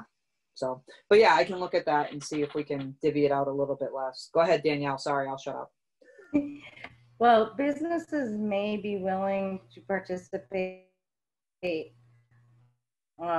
their own category and be willing to forego a prize just to get On the themselves list. put out there. You might not True. have to give them a prize. Okay, we could look at it that way, just to have them like on the Yeah. list. In other words, like And the say prize. small business. Them, I can say that would be a big draw. I wouldn't need a prize. It's more of a marketing thing, you know. right. I was gonna say Then the that exact would- same thing too. Yeah, I don't think Right, it'll give- I don't think the prize. I mean, maybe if you want to, you know, if we're gonna do anything, maybe a little plaque that you can hang inside the door. Bragging right. I won Light Fight 2020. Oh, that's a good idea. I like that. Out of my door, you know, is something, but I don't think it needs to be more than a $20 plaque or something, you know. Okay. All right. Yes. No, I like that idea. That one's much better because then I can keep the prizes because I like. when you start getting into the Or go if big, you did like a trophy and the trophy went to the business every year that won, that might be fun. If you could get like a cheesy trophy and then it gets passed on, like, well, this year. usually like Or usually- or what we might be able to do is those businesses could be spotlighted on Quabbin Country, on that website, and maybe even some of the town websites and that kind of thing. That, you know, that draws some people. I mean, it's got an audience, and it's also another way to build up I would Quabbin definitely Country say as well. more a Facebook spotlight because I think that the Facebook would be utilized more. And then adding the links to that business so that way they get that direct hit. Yeah. Terrific. Yep. Yeah. Tagging them on. Country's still kind of, we're still kind New. of, and ironing out kink stuff with, you know, even A little rough. Just a little rough. It's still rough, right? But I think the Facebook page is more, you know, well, it's user friendly and, you know, it's easy and everybody's really comfortable with Facebook and it's just pretty much how everybody, you know, kind of just gets themselves out there now. So just something like that for now, for the meantime, for this, you know, so to speak, holiday, you know, event that, you know, we're going to be putting up and then having, you know, a prize winner for their business. I think that would be a nice way to say, hey, you won and you get this. And, you know, now you're highlighted on our Facebook page and it's going to be a big woo-woo and, you know, big deal stuff. You know what I mean? So more likes, more stars, more reviews, blah, blah, blah, you know, so to speak, like Yelp or whatever, you know what I mean? Absolutely. And then also to be included in those things that Ryan talked to us in the beginning of the meeting. Okay. Yeah. Town website page and all of that, you know, because it goes hand in hand where we can build up those pages as well as the businesses. Absolutely. Yeah, and it gives us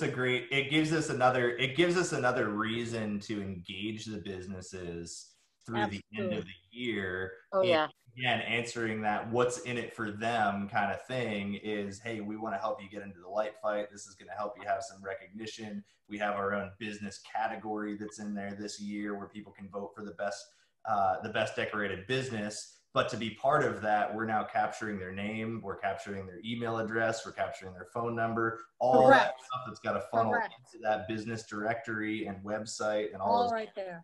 Yep. All gets captured as part of it, but it all gets captured in that vein of, I'm here to help you as a business, not just give the town your information for the sake of us having it. Right. Agreed. Okay. Well, that goes on the assignment list. You're going to be sorry. No. Okay. Thank you, John, by the way, for forwarding that email over to us with that information. Absolutely. Absolutely. Okay. And then before we close, we've got a couple of more things. I'm going to mention, and I'm going to let Katie kind of walk us through this. Okay. There has been some postings on social media, and Katie, please just interrupt whenever you feel necessary, because I only have the information that you forwarded to me. I did not, the meeting from the BOS on Monday has not been posted yet. But there's been some reference on Facebook and social media about the direction that the school superintendent is taking regarding the use of masks in school. And I'm just going to, because again, I don't want to misspeak. I want Katie, who's, right in the middle of it, so to speak, to address everybody with this, and then we'll talk about it afterwards. And Katie, please take the floor and explain what I'm not successful explaining. Okay, I will do my. So obviously, with COVID, there's going to be new rules and regulations for schools, and everyone knows this and everyone understands this, but at the same time, not everybody agrees with everything, and you're gonna have people all over the place on what they think should be done. Well, the mask policy came out, and for Quabbin, and there's a part in there that I very much disagree with, but a lot of other people do not find it kosher as well. And it has to do regarding with contacting, if the school if the kids go to school and they're not wearing their masks and they're refusing to wear their mask, and they're figured out or whatever, they're being encouraged by their parents to ask. And again, it's all kind of, it's going to be all subjective the way it reads, but anyway, that the school can and will, have the option of contacting DCF on the family for this problem. Yikes. The parents. Okay, Yikes. so Everybody make your comments now. Yikes comes from me. So the bullet point right before that, I think, solves the problem. So I don't think that next DCF part is even useful, because the point before it says, if the child does not wear the mask or refuses to wear the mask, that the child will be immediately removed with possible suspension. Well, in most people's minds, that kind of solves the problem, because the child will be removed and there's no need to keep going down this rabbit hole of turning DCF into mask police. But anyway, so when Dr. Muir was on the select board meeting on Monday, I was rather intense with it, to put it mildly. He was being key with it. I was trying to behave myself. I did not drop any F-bombs or anything. So I did swear though. But I didn't say, I didn't call her anything like that. So we were okay with there. But anyway, I was rather intense. I'm not even going to lie about it. So because there's a few problems, it kind of, Floyd picked it up, and it was very unfortunate because it was a poorly written article. And it kind of went viral, and then another lady tweeted it, and that kind of went a little bit off the rails. So in other words, this has gone out. It's not just the parents in our town that know about this that are actually schooling. It has kind of gone across the country. And not only do I have a problem with that one paragraph making it sound like they're turning, you know, the DCF into mass police. But I also, now you have a problem with, okay, so if someone is going to go move somewhere and they possibly have a family or they will have a family, if they're going to go move to a place, the first thing they're going to do is Google the school system, you know, or check it out or whatever. Now, if you Google Quabbin right now, it's going to come up with this horrible article about weaponizing DCF against the parents and the families of Quabbin, which is never a good thing, and it's very hard to digest if you want to move somewhere, you know. So long term, these are our 5 towns that we're all going to have to swallow this pill, and whether we like it or not, because now it's out there like that, and there's no taking that back from the internet. Right. Once it's out. Now, that could have, you know, with Quabbin Country and everything else that we've been trying to build now for the past few years, and like special events, and oh, our town is awesome and everything. Now we have this lovely little cloud of Turtle Boy's article floating over us that could potentially hurt us long term. And I did explain this on Facebook to, I think it was the chair of the Barry select board, because I posted Barry. So we went back and forth a few times with this. But again, I asked parents at that meeting, or even people in general, you know, because county, this is your town, whether you have kids in the school or not, to, you know, like, if you find this kind of over the top or a problem with it, can you please convey this to the superintendent? And I did tell, you know, Dr. Muir that I was, you know, like, I am going to do this. Like, we are encouraging parents, or I am encouraging parents. And there was some other parents on some of these Facebook posts that were saying the same thing. Like, if you have a problem with it, tell the school, you know? So I wasn't the only one. But I guess I did, after the meeting that night and the next morning, put out a nice post there saying, this is my problem with it. This one paragraph. Not everybody agrees with me, and that's fine. And I don't think nobody has to agree with me. I do want to say that it's not the mass policy. It's just that one paragraph or that one bullet that is, in most people's minds, the problem. You know, that is a very hard pill to swallow when you read the whole thing. And that's the part that makes people kind of stand back and puts fears in them, because when you know, start talking about, you know, possibility of, you know, calling DCF, because I can see this absolutely happening. A kid, you know, because it happens pre-COVID, where a child just loses their mind and has a complete meltdown in school, and they start flipping out, and you can't get it under control because they're, you know, teenagers and they're as big as you are. So you have to end up having the cops come up. Well, now you throw on all these extra expectations of kind of remote, kind of in school. You throw a mask on them. There's all these rules. You have to be 6 feet apart. You can only walk one way down the hallway and everything else. The child has a meltdown, and maybe he starts, or she starts flipping out and spouting off at the mouth and repeating something that maybe dad said at home, that, you know, because he was mad, or mom said, you know, yelling at the TV and the news about how so-and-so stupid and this whole thing is dumb and I shouldn't have to wear this mask, just out of anger, frustration, whatever. He says it, or she says it. My dad says these are stupid and I don't have to wear this. And it's out of frustration and anger, and it's not real. You know, it is, but it's not, you know, and it can be kind of a slippery slope and totally taken out of context. And it's the whole fact that now the school has put out there that that may happen, that because of that incident, which is very real and very really could happen, you know, now you could have your whole world turned upside down in your whole household for months because of something that just went totally awry, you know. And I just feel like that you send your kids to school to be safe and to learn. You don't send them to a militarized, you know, zone where there's so many rules and regulations and it's so confined that they can't, you know, create or learn or explore or whatever. And it's like, that's not what Quabbin is. That's not what it should be. That's not Quabbin. I'm sorry. It's just not.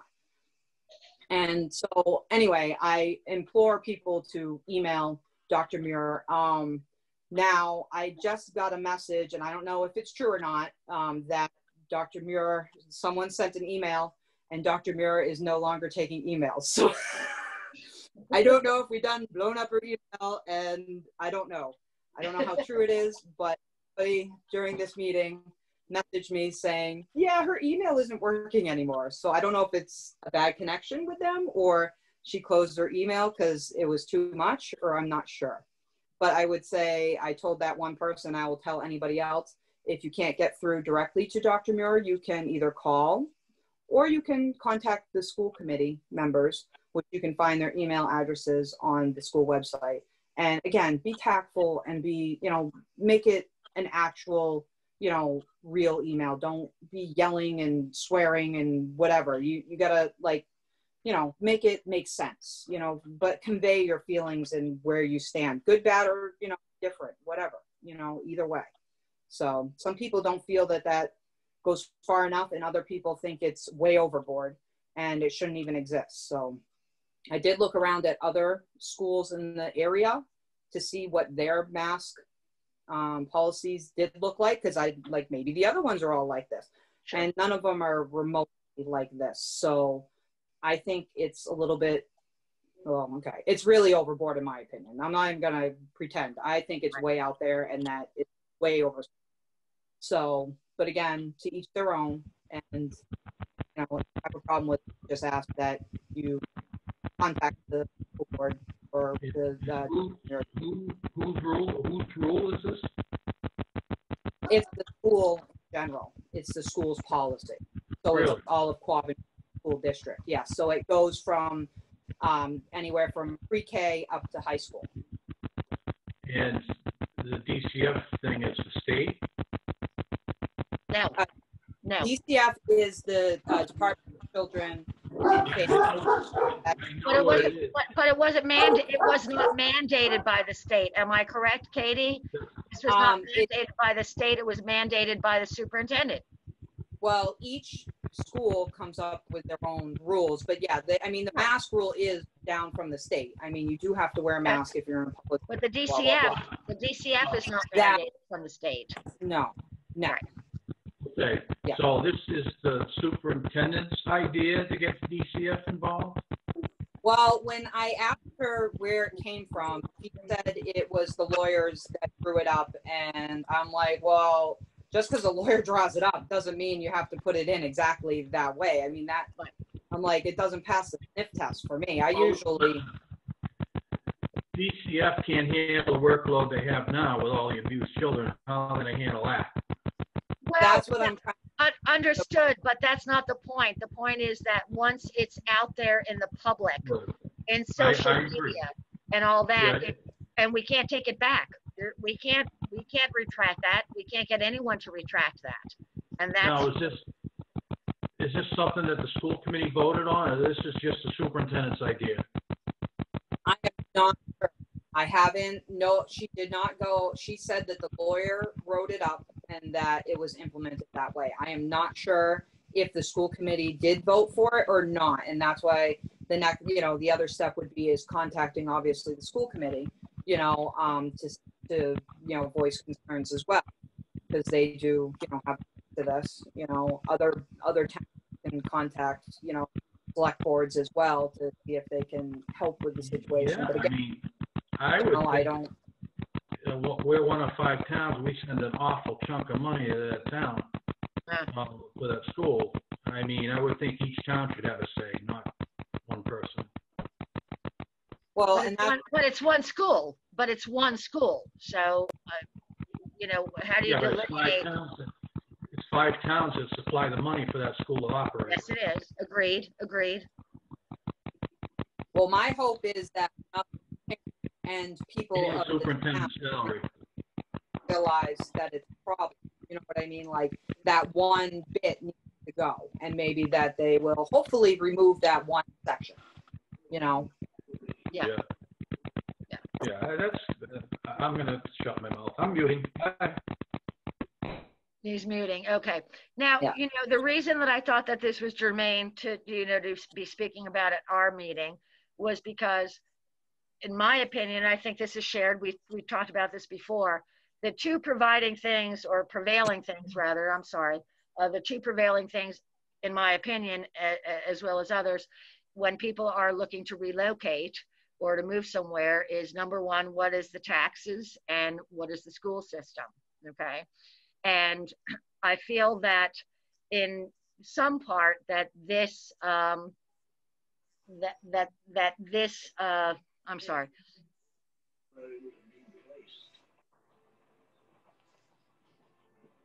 Well, okay, hold on a second because I'm getting something on here. Hold on, I'm so sorry. Let me see what that says. Okay. All right, now it says that Don, are you trying to say something real fast? No. Okay. So my thought is that, you know, those two things are the prevailing things that people are looking at when they're looking to relocate, okay? And it's kind of, in my personal opinion, it's like the antithesis of what we're trying to do. We're trying to bring new businesses and people and residents into our community, and to have that as, you know, something that's going to be, I think, quite shockingly, you know, out there, is not going to fare for us very well. And I'd like to hear other people's opinions about that, because I want to know how much we should be involved in that. Oh, that's a really hard thing. You know, like Katie said, it's out there. And so it's like, how do you put a Band-Aid over that? There's no Band-Aid. Right, exactly. And how do you sugarcoat? How do you like, there's ramifications for that. So that's definitely going to affect, you know what I mean? Because you can't go back from it. So that's going to be a really hard test, so to speak, when it comes to having people come out and want to relocate here. Right. I think anytime you have bad publicity, you just beat it with more good publicity. And I think, you know, like Katie said, you know, if there's anything constructive that we can do, constructive, you know, feedback that we can give to the school, you know, that can all be put out there as well, to say, you know, hey, there was something that we were concerned about, as, you know, parents, as members in a town, whatever else, that went back. We had some good conversation with the school board. Maybe there was something positive that went forward from there. You know, I think that can then be something that comes back as a positive, to say, hey, wow, yeah, the school board makes mistakes, you know, big surprise, everybody does. But one of the great things about the Quabbin region is, you know, the members within the towns know how to handle that constructively and come to the other side of that. But I think, again, it's that, you know, can we be constructive? I mean, the schools have never had to deal with anything at the level that they're having to deal with, and probably have never had to make as many decisions in such a short period of time as they're having to make now. Could certainly be an oversight in the way that they looked at it all. And I think, again, it's just making them aware constructively, like Katie said, that, hey, we've got an issue with this. This is why. But I think that can come back and be part of that research that somebody does as they're looking at the school district, is saying, you know, hey, when that did happen, and there was a mistake, or there was a line that, you know, maybe went a little bit too far, the school board is really willing to work with all of the parents and realize that we needed to pull it back, or, you know, whatever. But then we would have confirmation. We would need to have confirmation from the schools that there would be a willingness to pull back and that kind of thing. Am I right? I would think so. Well, they would have to, yeah. Like I said, I'm asking, you know, and I will formally via email ask. In the middle of trying to write it constructively with all the points in there, because, you know, I just want to go off on a tangent and just like blurt it all out, and it doesn't always make sense. So it's taken me a little while to actually write the email correctly and, you know, make it all together. But I will be asking for them to remove that one bullet point from that policy. That is my goal, personally. But I'm hoping, I know a lot of people in not only this town, but other towns are having the same, like there's been numerous parents that have told me point blank, yep, when we saw that policy, we decided to do the remote learning. We're not even going to bother because we don't. Right. And it's like, oh, that's not the answer though. You got to tell the school that, you know, because it doesn't, if they don't know that it's a problem, that it's like an overstep, and because other people will feel that way. And I can't be the only one to stand up and say something. I know I'm usually the first one. I'm real good about pointing out that elephant in the room. I'll be like, hey, they see that big white thing over there? Look at that. You know, but you know what, Katie, when it comes to like the COVID stuff, everybody's still freaking out and everybody's still pretty sensitive about it. So it's not a quick fix, and not that you're saying that, but it's something in light to really try to, you know, I hate to say the word Band-Aid again, but you know, because you can't, but it's almost like we're trying to, and it's hard since that definitely happened. So Right. you know what I mean? Like for people to say, well, I saw that and I freaked out, and that's the problem. People are still freaking out, and they're just going to remove themselves from any type of, you know, you know, so to speak, you know, chance of, you know, infection or whatever, you know what I mean? Because they don't know and they're not getting the facts. So, you know, trying to have people, you know, understand the facts has been difficult with everything this year. You know, they're going to go everywhere for that. And then just, you know, just not even deal with it and just turn face like right away.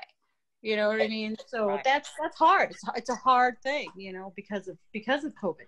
And even if they don't change the language, I think it's even, you know, how we respond. All of that goes online as well. Yeah. Like saying, Katie, you know, your conversations on Facebook, that's going to exist online just as much as this, you know, other news article, maybe even more so, especially as people are looking at the town and they're looking at members of the town. And so I think, you know, the other big piece that I would just say is, as we are communicating any concerns we have, the more that we can do that in a constructive way, and all of that ends up existing online as well, that's gonna balance it out. Versus if all of a sudden, you know, we as community leaders or people in the community, business owners, whoever, families, if we're responding in a negative way, that's only going to augment the issue. Yeah, of course.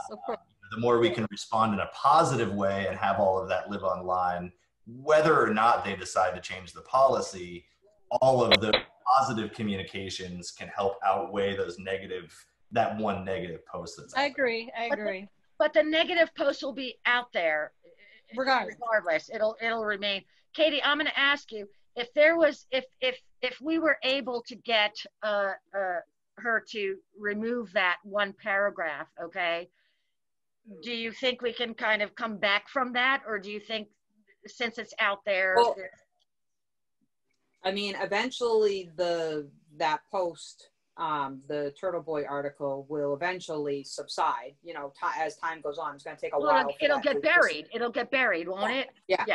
Okay. And like I said, it will, so that's what I mean. So in other words, even if they changed it, it could be shown that it's at least changed in the schools. Like, oops, you know, yeah, maybe, or whatever reason, you know, they say. They don't even have to give a reason. Like, here's the updated policy. We have changed the policy. Here's the updated. Yeah, if, you don't want to, you know, read a little bit less aggressive and a little bit more, you know, like a regular policy without, you know, calling DCF into it, then I think it would be possible to be able to maneuver through, you know. I'm sorry, what did Pete say? They said that they're not running a prison. Correct. I thought that's exactly. what you said. I agree. It's not a prison. Another thing, it's an educational facility. You take our numbers from our 5 towns, and they're probably putting out more restrictive policies than they are than other towns with much bigger numbers. Yeah. Right. But I would hate to feel that, you know, all of our efforts are just going to be thwarted by this one post. Right. You know, and I am exaggerating, you know. Well, but, I mean, it will affect, especially now, you know, because we're trying to, you know, amp things up as best as we can. And, you know, but I guess that just depends on how they respond to, you know, Katie's wonderful email. Right. I mean, you know, it's really kind of like a touch go situation, because I'm sure you're going to charm them. You will. Yeah, you will. Yeah, you will. But I mean, you're definitely a person that, you know, you're an articulate person, and you know how to, you know, be you know, adequate when it comes to, you know what I mean, getting the point across. So, Yeah. you know, being able to do that in a way that, you know, will be a positive focus and, you know, have that initial response and turn around, because I mean, it's really important to have that kind of, you know, turnaround when it comes to, you know, this new policy. Right. So it's that's going what to I mean. affect the parents and the school and you know, everybody's kind of initial shock. Oh my gosh, you know, because everybody's still in oh my God, you know, type of, you know, response. Mindset. Yeah, their mindset is there. I get that. Yeah. Sure. Yeah. So we really have to just kind of just almost like cross that bridge, you know, when we get to it after so many, you know,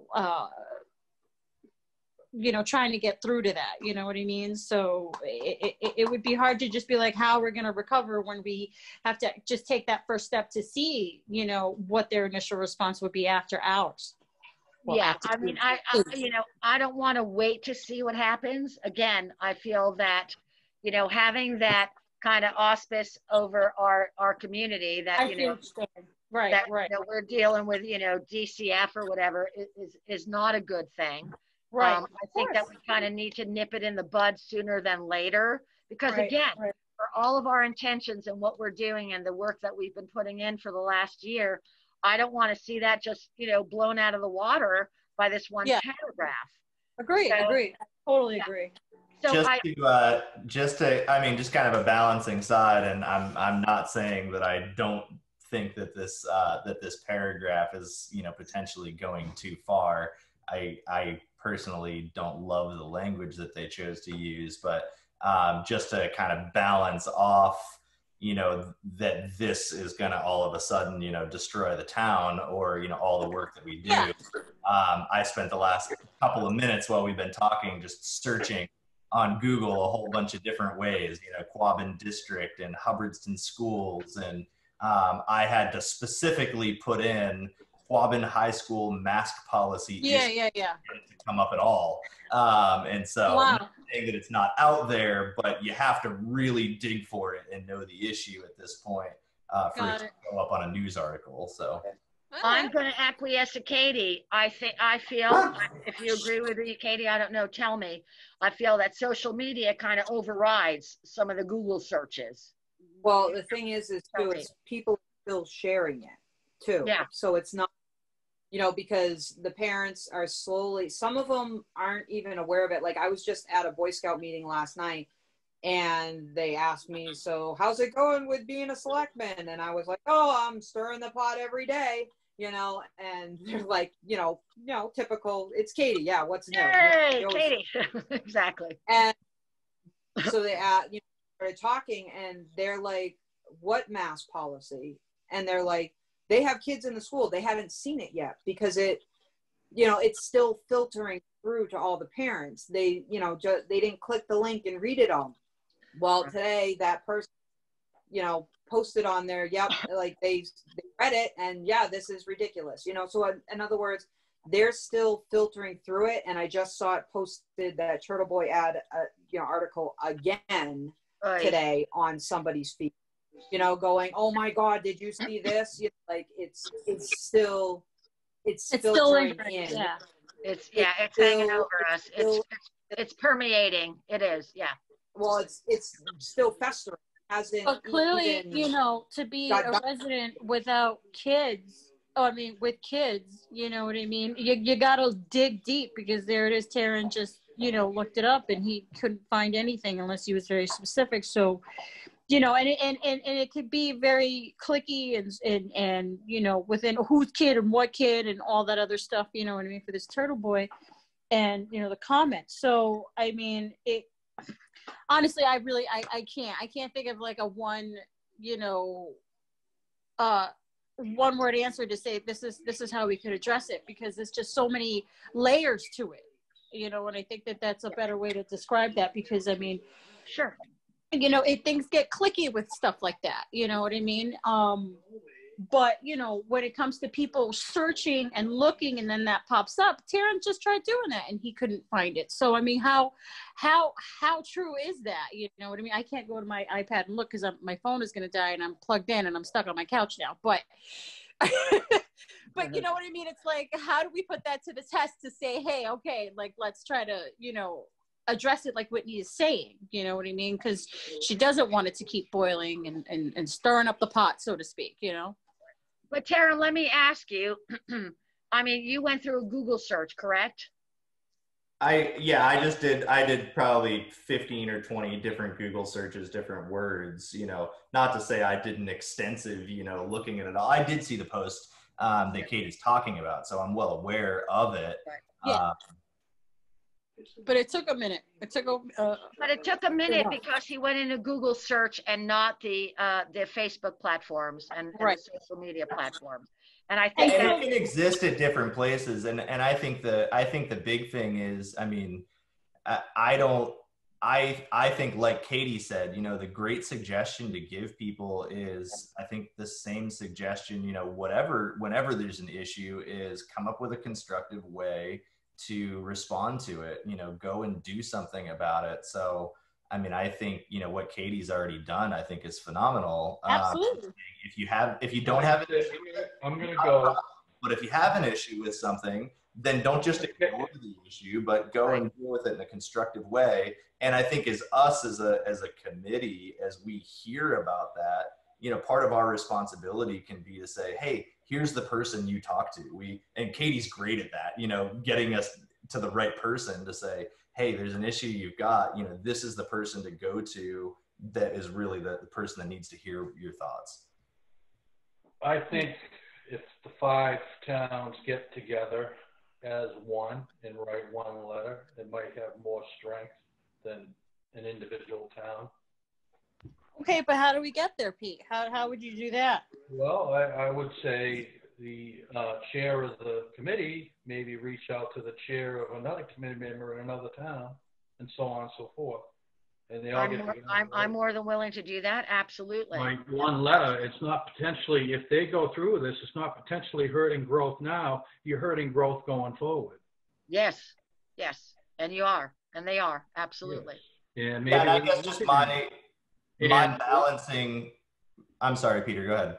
And less growth means less money for the schools. Yep. Yeah, and I mentioned that to Katie yesterday, you know, is I think on one end, you know, there's definitely a big move for people, you know, moving to homeschooling. Not that I'm opposed to that, but there's less funding that ends up going to the school, all of those other things, which means we don't have as good of a school district and all the other pieces. It's one other towns, yeah. I think the big thing, and, you know, I'll go wherever everybody wants to go and down any road anybody wants to go down. I think the big question we just have to answer is, you know, as a committee, is where do we put our energy? Because ultimately we all only have so much energy and time to be able to put into something. You know, does this rise to be the #1 issue that the EDC focuses on? Or, you know, do we really make sure that we're putting our focus to you know, supporting the local businesses, supporting new business coming in? You know, are there bigger things that we need to be putting our time and energy into, or does this rise to be, you know, the #1 issue? I think it's a little hard to make it rise to be the #1 issue because people are so divided over it. You know, across the country, you know, people are at all different places. So I guess that would just be my thing is that our goal as a committee is to be there to influence school policy. Not that it doesn't relate to our committee. I think it's good for us to be aware of, but is that the goal of our committee?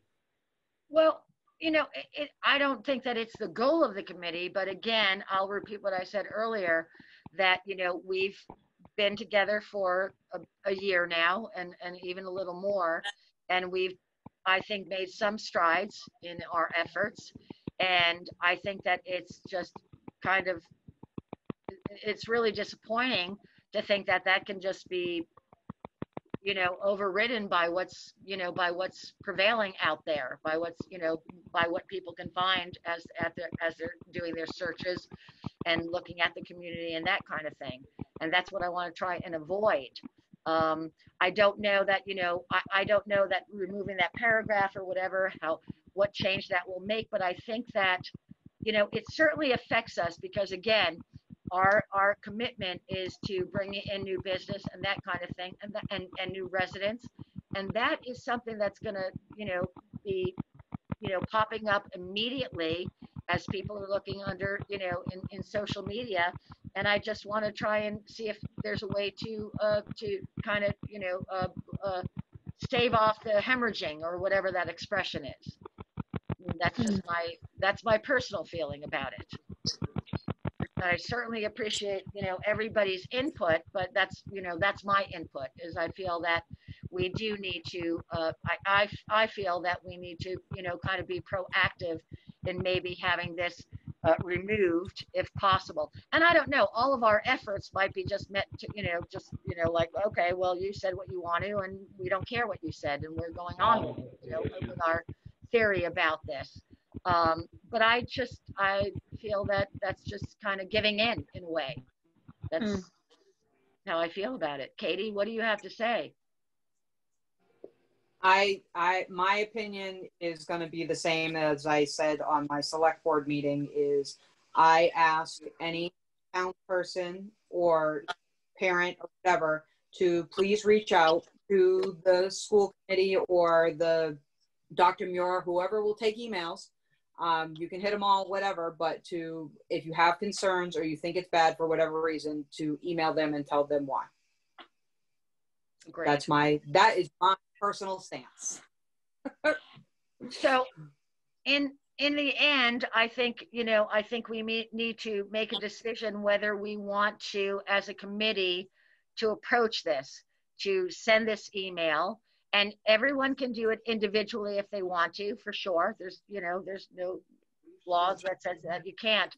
But I want to ask the committee if they want to, if they're on board with, or, with their feelings about approaching this and seeing if our, that we all sign off on it and that kind of thing. And, in the attempt to stave it off, if that's something that the committee wants to be part of.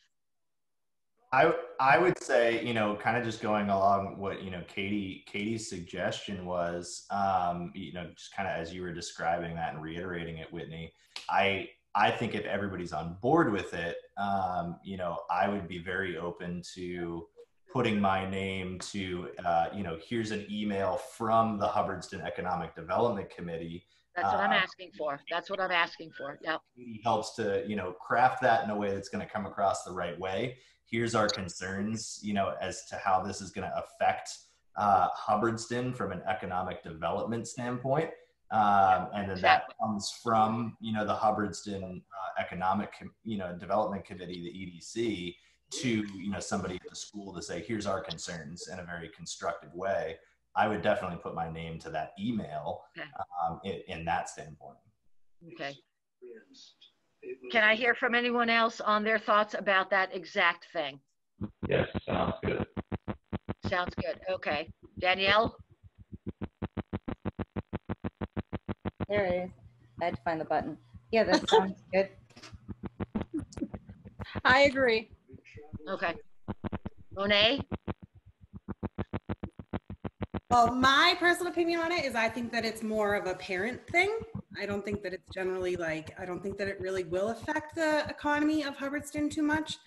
It sucks that it's out there and that the Turtle Boy thing kind of went viral, but I mean, if I wanted to get behind people, I guess I would put my name on it just to kind of, but personally, I think it's more of a parent thing that would be brought to like a school committee or a principal or something, not really, that our voices really wouldn't make all that much difference in a I agree with Monet. I agree with you. I personally don't have children, but because it could domino affect our, economic development and what we stand for, I mean, I still would put my name to it and just support it. You know what I mean? Yeah.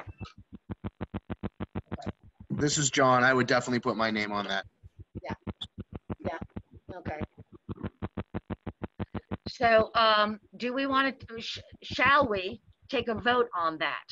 in that we would create an email or a letter or whatever,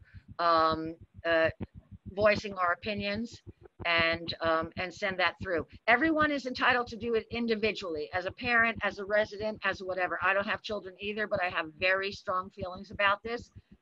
I have very strong feelings about this. So I'm asking, should this come to a vote for us going, creating an email and having it reflective or represented by the Economic Development Committee, or do we do that individually? I think, Whitney, we should do it as a gathering effect. I think more numbers speak louder, just as, Pete had said with the 5 towns, because individually, they're just going to write you off. You're just another, I hate to say it, a-hole. Yeah, okay, sure. I think numbers speak for themselves when it comes to that, Agreed. Okay. Anybody else? Any thoughts from anyone else? Yeah. I just see Pete. There's that clicking again. So shall we take a vote on this? That's Not the Economic Development Committee? Are we voting as a number or as individuals? Well, that's what I'm asking. That's what I'm asking right now. I would like to vote as in a group. Okay. Karen? You mean voting that we would send an email as a group? Is that right, Donna? Correct. Yeah, from the Economic Development Committee, not individually, but as the committee. Yeah. Yeah, I'm totally in support of sending something as a group for sure. Okay, Monet? I think if it was phrased correctly, then yeah, I would be behind it as far as making it all about that it's an economic situation, and because I think the only way that it would be listened to coming from a board like this. Okay. Well, there we have it. And I don't know on Zoom how we take a vote, but if we can raise our hands, mine is raised. And if anyone else is on board with us sending out an email, and that email will be distributed amongst us before it's sent to them, and Agreed. for even, maybe end result approval from Katie, you know what I mean, to look it over and see, if that's acceptable wording and that kind of thing. Katie can be involved in the orchestration of that particular email. If you will, Katie, will you do that with me? Yeah, and I think you're supposed to do a roll call vote. Okay, Katie, do that roll call vote for me, please. No, you do it. No, you do it. What you do is you say Monet, and you'll say yes, and Karen, and you'll see either yay or nay, and you go through everybody. Okay, we just did that. We just did that through a show of hands, but okay. Peter Walker, yay or nay? Yes. Yay. Okay. Okay, Danielle, yay or nay? Yes. Okay, Monet, yay or nay? That was fun. Okay, Taryn, yay or nay? Yes. Donna, yay or nay? Yay. Okay, Whitney, yay. Katie, I don't need to ask. There we have it. No. And again, I will orchestrate this or compose this email, and I will send it to everybody for if they want to add anything to it, edit it or anything like that, and we'll send it out again to one another, and come to that final email and send it out. Okay, Katie? And then one thing. Ready? Peter first, then Katie. Go ahead, Peter. Okay. So I think on our final draft, that before you send it to wherever you're going to send it, superintendent or the school board or whatever. Right. Then you maybe just CC the other towns EDCs. You don't really have to need to get them involved. Just CC them or VC them, whatever you want to do. I would just. That's interesting. That's a good idea, actually, to see to see if there's any response from that. That's actually good. Katie, when you spoke to Barry, what was you know, their kind of prevailing answer to this or Well, thoughts? it was the chair of the Barry Select Board, and he responded to the post that I posted in Barry under the community page, and he said that he had spoke to Dr. Muir was at his select board meeting, and they kind of said the same things, but he didn't have kids in the school, so he wasn't a parent. And I said, well, and I responded, I'm like, well, you don't have to be a parent. I said, okay, flip it this way. And I said, what happens if people Google the school, and this could have long-term effects, for people wanting to move here or anything like that, because it's negative publicity. And then he was like, kind of like, yeah, that makes sense. So it was more of a back and forth on Facebook. It wasn't a formal email or anything like that. Right. But I don't know how many EDCs there are in the other towns. I think we're the only town with a functioning EDC. I could be wrong about that, but the other thing is you could always pull in the school committee emails or the town administrators, chairs of the select boards of the other towns, just so they, Yeah, I like Peter's idea. I think that's a great idea, actually. I think that can gain some traction as well. So I think that would be a good idea to CC or, involve some of the other communities or the other towns as well. And, sometimes it just takes one or two people to step up, and then everybody follows, if it's within their just ideology. Like she. Absolutely. Yeah. Yep. There we have it. Okay. So I will compose that. I will work on that with Katie, and I will send a final draft to everybody for approval and any edits and that kind of thing. And we'll get that going. I think that needs to be done fairly quickly. Again, I don't know that we can stave the, hemorrhaging at all, but we can make, put our best effort at doing so. That's what we need to do. Okay. Okay, terrific. And so the very last thing, Katie, do you have anything else to add about that, hon? I'm sorry. Anything else you want to say about that? No. Okay. Nope. Okay. And so the last thing that we're going to talk about, and then everybody can get on with the rest of their evening, is some assignment. What? Chair, Whitney. My ass is going numb in this chair. Well, I hear you. So, I mean, God, what can I do? Yes, please. We really only have a few minutes left. We really have only a few minutes left. So we have a couple of assignments that are going to needed to be overseen by folks on the committee. Okay. And so here's what's available. I have an assignment for maintaining the Facebook page, which Taryn has offered to do for us until we can find said intern. Okay. So he will be maintaining that. We still have, I'm going to change glasses. Bear with me. I'm sorry, folks. Hang on just a second. Okay. I know I'm getting old. I'm not denying it. That's a good thing. Okay. Just be so entertaining just watching her, Watching who? You. Me? I know. Yes. All right. I just had a camera on. Pete's sake. Anyway, go ahead. All right. So, Taryn has agreed to maintain the Facebook page for us, which is terrific. We talked about that a little bit earlier. We have an opening for someone to talk with the businesses about staying open and or offering specials, etc., for the Light Fight and Country Roads. Is anybody wanting to perhaps take that on? I will deal with that because that I'm already doing anyway. So there's no need for them to get bombarded twice. No, there isn't. You're right about that. Yeah. We don't want to impose on the businesses. We just want to throw it out there, So. And let me ask you, Katie, are you able to do that as an ex officio? I'm doing that on special events anyway. So don't worry.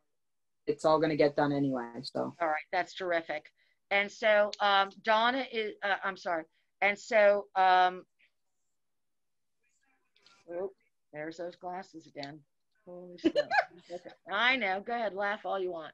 Okay, so we have another category, which is helping meet deadlines and that kind of thing. And I believe that Danielle has agreed to assist me with that. Correct?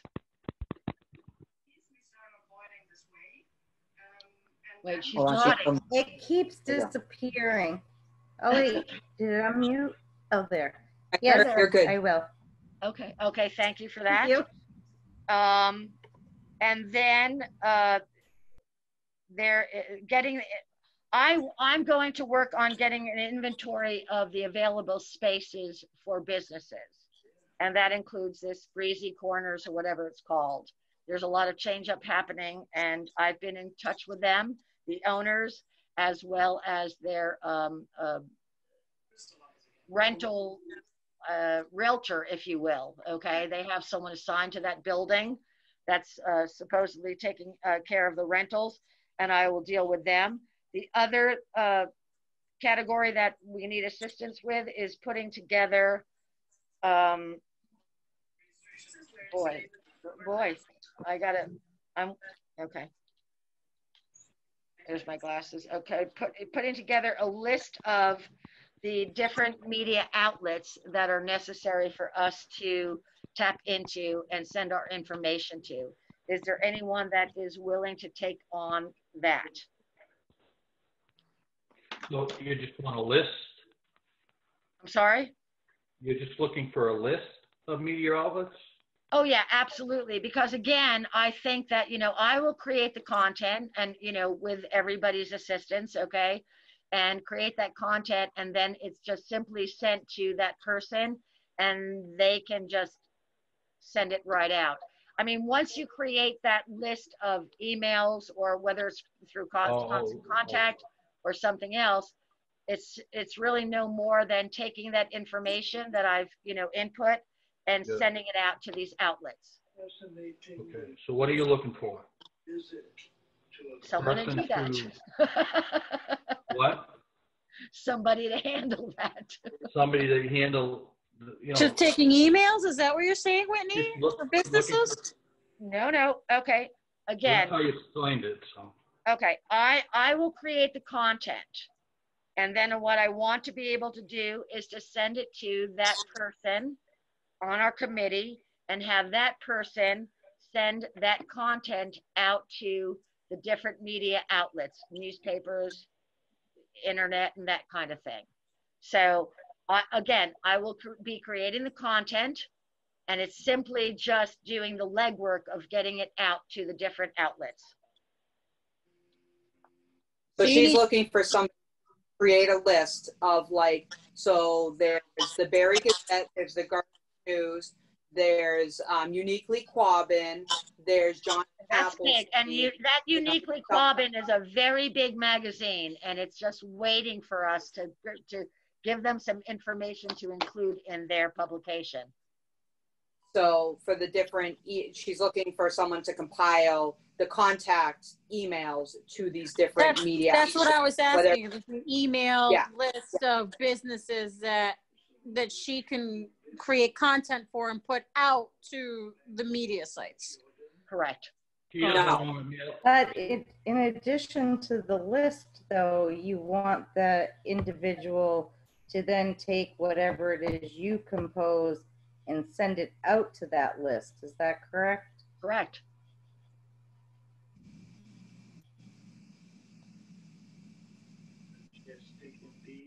Crickets. No one else wants to. I'll do it. You.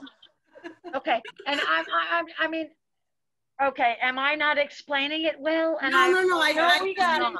I think it's a little bit of a daunting task, probably, because there's not that many. Am I wrong? Believe it or not. No, because there's not that many. Okay. There's not that many. All right. How do you mean that, Katie? Because realistically, there's 3 papers that service our areas and 2 magazines, and then the only other places would be Facebook sites and things like that, which in other words, you just send them messages. Right, and you just slam them with, I can do that. Yeah, we definitely slam them, but there's way more than that. I mean, there's things through Worcester County. That's what I was thinking. You'd want to go through Worcester County. And Oh, yeah, absolutely. Absolutely. I mean, there's over 400 different publications, outlets, internet, and social media things that we can be involved with. We've got everything from Macaroni Kids, what might not, sound whatever, but you've got what's happening in Worcester, what's happening in this region. Those are all things that I think we should be involved in. Yeah, and most of them, like I said, are online. So it's like the only ones that would be more email types would be like the papers. Yes, yeah. And the magazines, and the rest would be like copy and send to the social media. I'm good at doing that. I already do that for our own social media and stuff. So I'm more than happy to do that. That's terrific. And again, it's these things are out there waiting for us. If we could just create like a list of those outlets that we want to reach out to, and you just, put that, in your files, it should end up being nothing more than once I send you the content, you simply hit a button and it goes to all of them, every one of them. And then certainly anything, and you'll find, as I have through Destination Hubbardston and other websites, that when I put that information out, other outlets contact me and say, hey, do you want to be involved with us? Do you want to, we've got some great platform for you to be involved in. So we can just, build that up, as we go, for sure. Okay, I'm happy to help. Okay. And I think that's something that eventually the goal would be that this EDC coordinator takes over. We're just looking at, for the time being, till we have that person, Monet takes point on helping to kind of develop what some of that looks like, so that we actually have something tangible to hand over to that coordinator once we bring them on board. Absolutely. Good point, Darren. And all of these assignments are somewhat temporary in terms of that, once we get that intern / coordinator, they'll handle that. But for right now, this is, this will help. This will, get that out there. It might even make it more attractive to get somebody in to do that position if we already had some kind of baseline as to what we would want to work with. Absolutely. Yeah, they'd be like, oh, all you gotta do is copy and paste and send it. That's exactly what it is. A la that small business book, Katie. I know. Business book. There's everybody. I know how to work it. Put it on the table and make the table bend middle. Like ridiculous. It's easy. It's easy. Okay. Yeah. All right, there we have it. I think that we have included everything that we want to discuss this evening. Let me see. I'm just going to go over that real fast. I have Monet me for that. I do want to ask, and I sent an email to everybody a while back and did not get a response. And we do need to discuss before we close. I would like everybody to think about 4 or 5 or whatever different businesses in town that they are willing to approach about the Welcome to Hubbardston signs. It's a huge undertaking for one person to do this, for everyone that we can reach out to.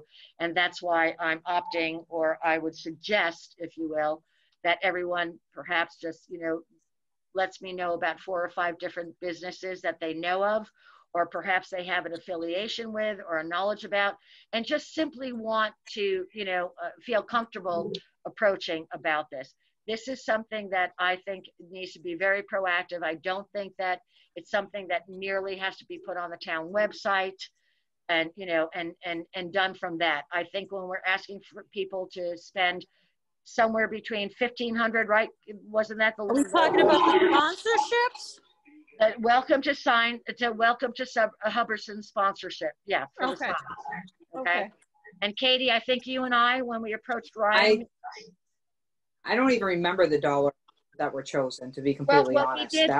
We kind of averaged it, and we said it was going to be between 1,500 and 2,500. Okay. Yeah, it was depending on the length of time, I think. It was depending on the location of the sign. Oh, the location. Okay. By the traffic, By the traffic. Okay. that I sent to everybody. Okay, that let you know what the what is that called? The traffic reports. Okay. Yeah. Yeah. And so Yeah. that's what Yeah. eliminated. Go The ahead, Katie. most. The Rieta had the most, and then the next one was the one on 62. And then the other places we were looking on kind of trickled off after that. But those are the two that are there, the two highest traffic counts. Correct. Exactly. That's what it is. And yeah, and that's why we put them there. That's why we put those first signs at those locations. Yeah. So Do we have a deadline for these? yeah, like yesterday. Well, again, this was in our budget, and we were granted the budget because the expectation was that we were going to return some of the money, so not return, but bring in some of that revenue, if you will. And of course, I think that everyone's given a grace period because of COVID. But I think, we need to kind of act on it now. I have created a one pager. And again, I created this back in February or March. It might not be germane for right now. Okay. But we'll work, we will work around that. But certainly we need to reach out to these folks and, and see about their, their agreement to invest in our community. And so the demarcation was the two most trafficked areas were $2,500 is what we were asking for them. The four other signs were going to be at a rate of $1,500. If you look back at your minutes from the previous meetings, you'll have all of that accounting in front of you. Oh, I got those all right. You what? I said, oh, I have those all right.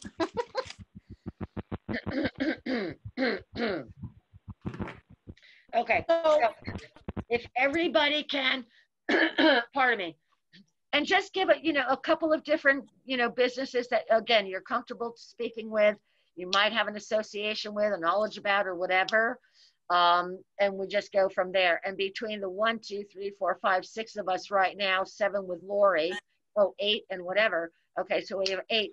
I mean, even if each one of us said, I'll contact these 2 places, and we move forward from that, I think that we might be able to get these signs out there and sold right away. So I'm going to ask everybody to maybe in the next, let's say, week to 10 days to send me those list of businesses that you might be interested in talking with, and we go from there. Okay.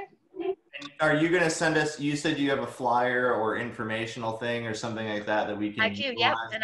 And I will absolutely, I'll email that to everybody. It's just a 1-pager. We had talked about doing a pamphlet, but of course, again, with COVID, we're running into, do people want to meet in person? I personally feel that when you're asking someone for $2,500, you might want to meet with them in person, but with COVID, that might be changing or whatever. But I think that if we have something that really, speaks to what the intention is and the benefits from it and that kind of thing, that perhaps that, 1-pager will, if not sell them, it will at least open the door for you to communicate with them further about that.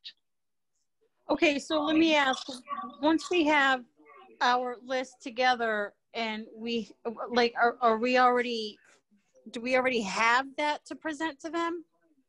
No. I mean, I can send that out to you in the next couple of days. I can let you know, I can send you. I guess is it the chicken or the egg first? I mean, well, the only reason I'm asking everyone to submit to me who they're going to be speaking to is because I don't want to overlap. I don't want me calling this person and then you calling them the next day. Right. Okay. Okay. That's where I'm going. So yeah. Okay. Yeah. I don't want to do that to anybody. We're in a time right now where maybe people are wanting to hold on to their money a little bit more. Okay. And so we, and I had talked to Ryan about this a long time ago, and we feel that, perhaps, if you don't ask, you're never going to get the answer, right? Maybe there are people who are just dying to invest in the community, and by their, $1,500, it can, turn out to give them a whole bunch of business. You know what I mean? So I don't think there's any real wrong time to talk to people about this. But I do not want people to be like, overwhelmed by what we're doing and say, my gosh, Katie called me yesterday or yeah, you don't want to beat them over the head with it either. No, so that's where I was going with it. So you just want a potential list from us. Yeah. You have the information to give them, and you would be doing the contacting. No, you are going to do the contacting. Okay. You'll do the contacting.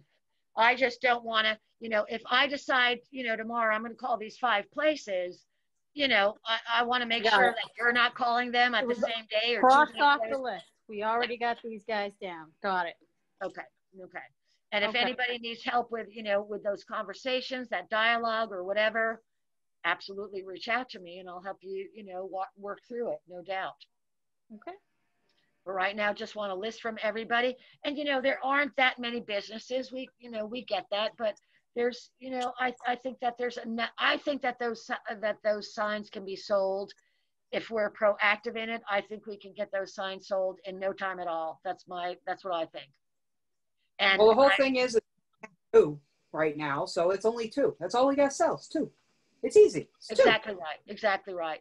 And Katie and I know from the very beginning that was it Holden, Katie? It was Holden. No, it was Rutland. Oh, Rutland sold out of their signs before their signs were finished being made. Yeah.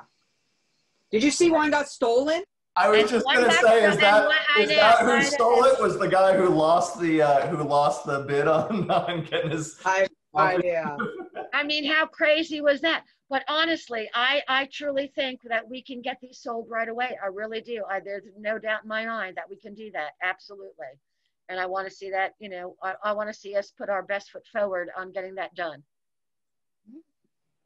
I don't think it's a huge undertaking. And I think that there's probably quite a few businesses that, absolutely think, hey, gosh, that's a great, outlet for me. I'll definitely, I'll sign up for that. We had talked in the past about, reducing rates and that kind of thing, or maybe having people co-op. I'll do it for 6 months and then turn it over to somebody else. We're going to start from the top on this one rather than from the bottom and work our way up. Let's start from the top on this one and work our way down. You know what I mean? I have 1 sign sold. I'm going to purchase 1 sign. I'm going to purchase that sign, but I'm going to wait. It's going to be the one that can't be sold for whatever reason. I don't need the sign to be on the highest trafficked one. That's not my intention. I don't want it to appear that, oh, look, she's on that committee and she got one of the prime spots. You know what I mean? So I would rather wait and see what's left over. And what's left over, I'm personally committing to purchasing one of those signs. So we actually have 1 sold, so to speak. Whether it's a high-end one or not, it remains to be seen. It doesn't matter to me at all. And I think that, Taryn, at one point you had talked maybe about Mission as well, perhaps sponsoring a sign. Yeah, no, I had mentioned it to my board, just as a way to invest in the community, and they were very excited about, that being a way to support the community to sponsor one of the signs. So okay, I'm not holding you to it. Nobody is, but that's good to know. And like myself, like I said, I'll take the one that can't be sold. You know what I mean? I'll be the backup for one that can't, nobody wants it, so to speak. I'm willing to purchase the higher one, but again, I don't want anybody to say, why did she get that? I don't want to have that appearance to anybody at all. Yeah, let's see if we can sell those 2. And yeah. Right? Yep. I mean, yeah. Do you agree with me on that? I think that that might just, be, yeah. Okay.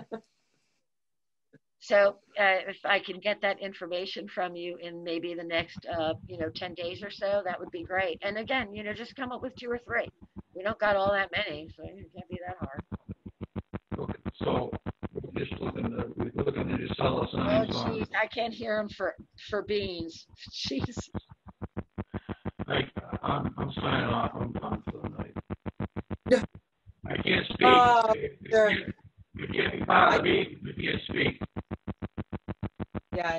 Is anyone hearing Peter better than I am?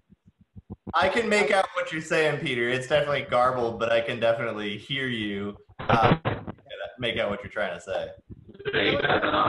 So share with the rest of us, would you please? He's gonna sign off because nobody can hear him. I can hear you. Oh, you can wait. Hold on, Peter. You do know you can type in the chat, and we can read it. Yep. You can type whatever you want in the chat, and then it will come up, and we can read it, and then that way you can keep your mic off, and you can still get your point across. Okay. Absolutely. No, you can definitely do that. You don't want to do that. I don't blame him, honestly. Peck. I know that's a good point, Katie. Yeah. I'm trying to help. You know. I know you are, but I'm not going to say girl against guy, but I just got, guys, really? Seriously? No. Well, it's like you can kind of hear them, kind of not. It's like it's very garbled, so it's like just type it. It'll make life easier. Yep. Yep. Absolutely. It looks like he is. It looks like he is typing it. He is. He's going to town. He's saying, I'll see you later. I'm signing off. That's what his typing is. I'm done. You keep the Facebook log. Okay. So, John D'Amelia from Peter. Hold on. Jeez. Yeah. We are just selling 2 signs that we have up now. Yes. Yeah, we only have the 2 signs right now. Eventually, we need that money in order to put towards new signs. Right. But the goal would be we can take that money and then put that towards new ones, and then we can go and sell those ones, and that'll bring in more income. That's exactly right. Exactly. And I really think from Peter, agreed. Okay. Thank you, Peter. I really think that people are anxious to kind of, resurrect what's, been going on and that kind of thing, and be even, one of the spearheads of the community to kind of get this momentum back. You know what I mean? I don't think that it's going to be a hard sale. I really don't. Well, and I think that once you sell one, the other one will sell really fast. Yeah, I do as well. And, and we can kind of revisit this if it's not going as we anticipate. We can maybe talk about, offering where, so-and-so can take it for 6 months and then turn it over to the other one. I think the prices, Katie, am I right? The prices for those sponsorships were very minimal. They really were just not expensive at all. Yeah, there was like a little sideboard, and so it wasn't too bad. But at the same time, I think it would be better if we did if we can't, like everyone's just like, oh my God, you want how much for that? You're out of your tree. Then we revamp the price structure rather than do the 6-month things, because people be like, I don't want the winter. I want it when Riata is open. It's easier to just adjust the pricing if it's off at us. Okay. That's my 2 cents. All right. That makes perfect sense. Absolutely. Okay. Agreed, everybody? Agreed. All right. Sounds good. Monet, did you think you'd be on this long? No. Welcome to. I've been getting texts. Where are you? Yeah, I know. Welcome to the committee. Oh, golly. Ay. I just like looking at Katie and Peter responding every once in a while. I get a chuckle out of your. I know. Well, Katie wears her emotions right on her face. I've been watching her, and it's like, I know where she's coming from. I know what's coming out of her mouth next. She's on whatever. Yeah, this has been fun. It actually has. I appreciate everybody's efforts and being here. And does anyone know of any? Well, Katie, I am going to again for about the 4th time, because we, have had, so many events or meetings where we haven't had enough of a committee. At some point, and it's going to be next month. I'm putting it out there right now on YouTube or whatever else. Next month, Katie is going to have a discussion with us about the original intentions about Quabbin Country. I don't think nobody wants. It's going to take a while. What? Yeah. Nobody wants to listen to that at this point in time. It takes too long. They don't, but it is going to be like, you know, one of the first things on our next meeting. It's really important for everybody to understand what her concept was from the very beginning. And that's what was sold, so to speak. And we need to go along with that platform because that was the perfect platform. And that's what we want to, you know, kind of get some traction on. There's that word again, Taryn, traction. I'm never going to forget it. I'm going to read the book and then it's going to be the third word out of my mouth every sentence. But yeah, Katie, if you can commit to that at the next meeting to really give everyone an overview about what your intentions were as you started this whole fiasco, that would be great. That would be terrific. Yeah. Will do. All right, terrific. So we're done. Thank you. My ass is now done. Well, I'll make a motion to adjourn. I'll make a motion to adjourn. I need somebody to make a motion to end the meeting. Danielle did. I make a motion. Oh, thank you, Danielle. Second. Second. Thank you, Taryn. God bless you. Second from Peter as well.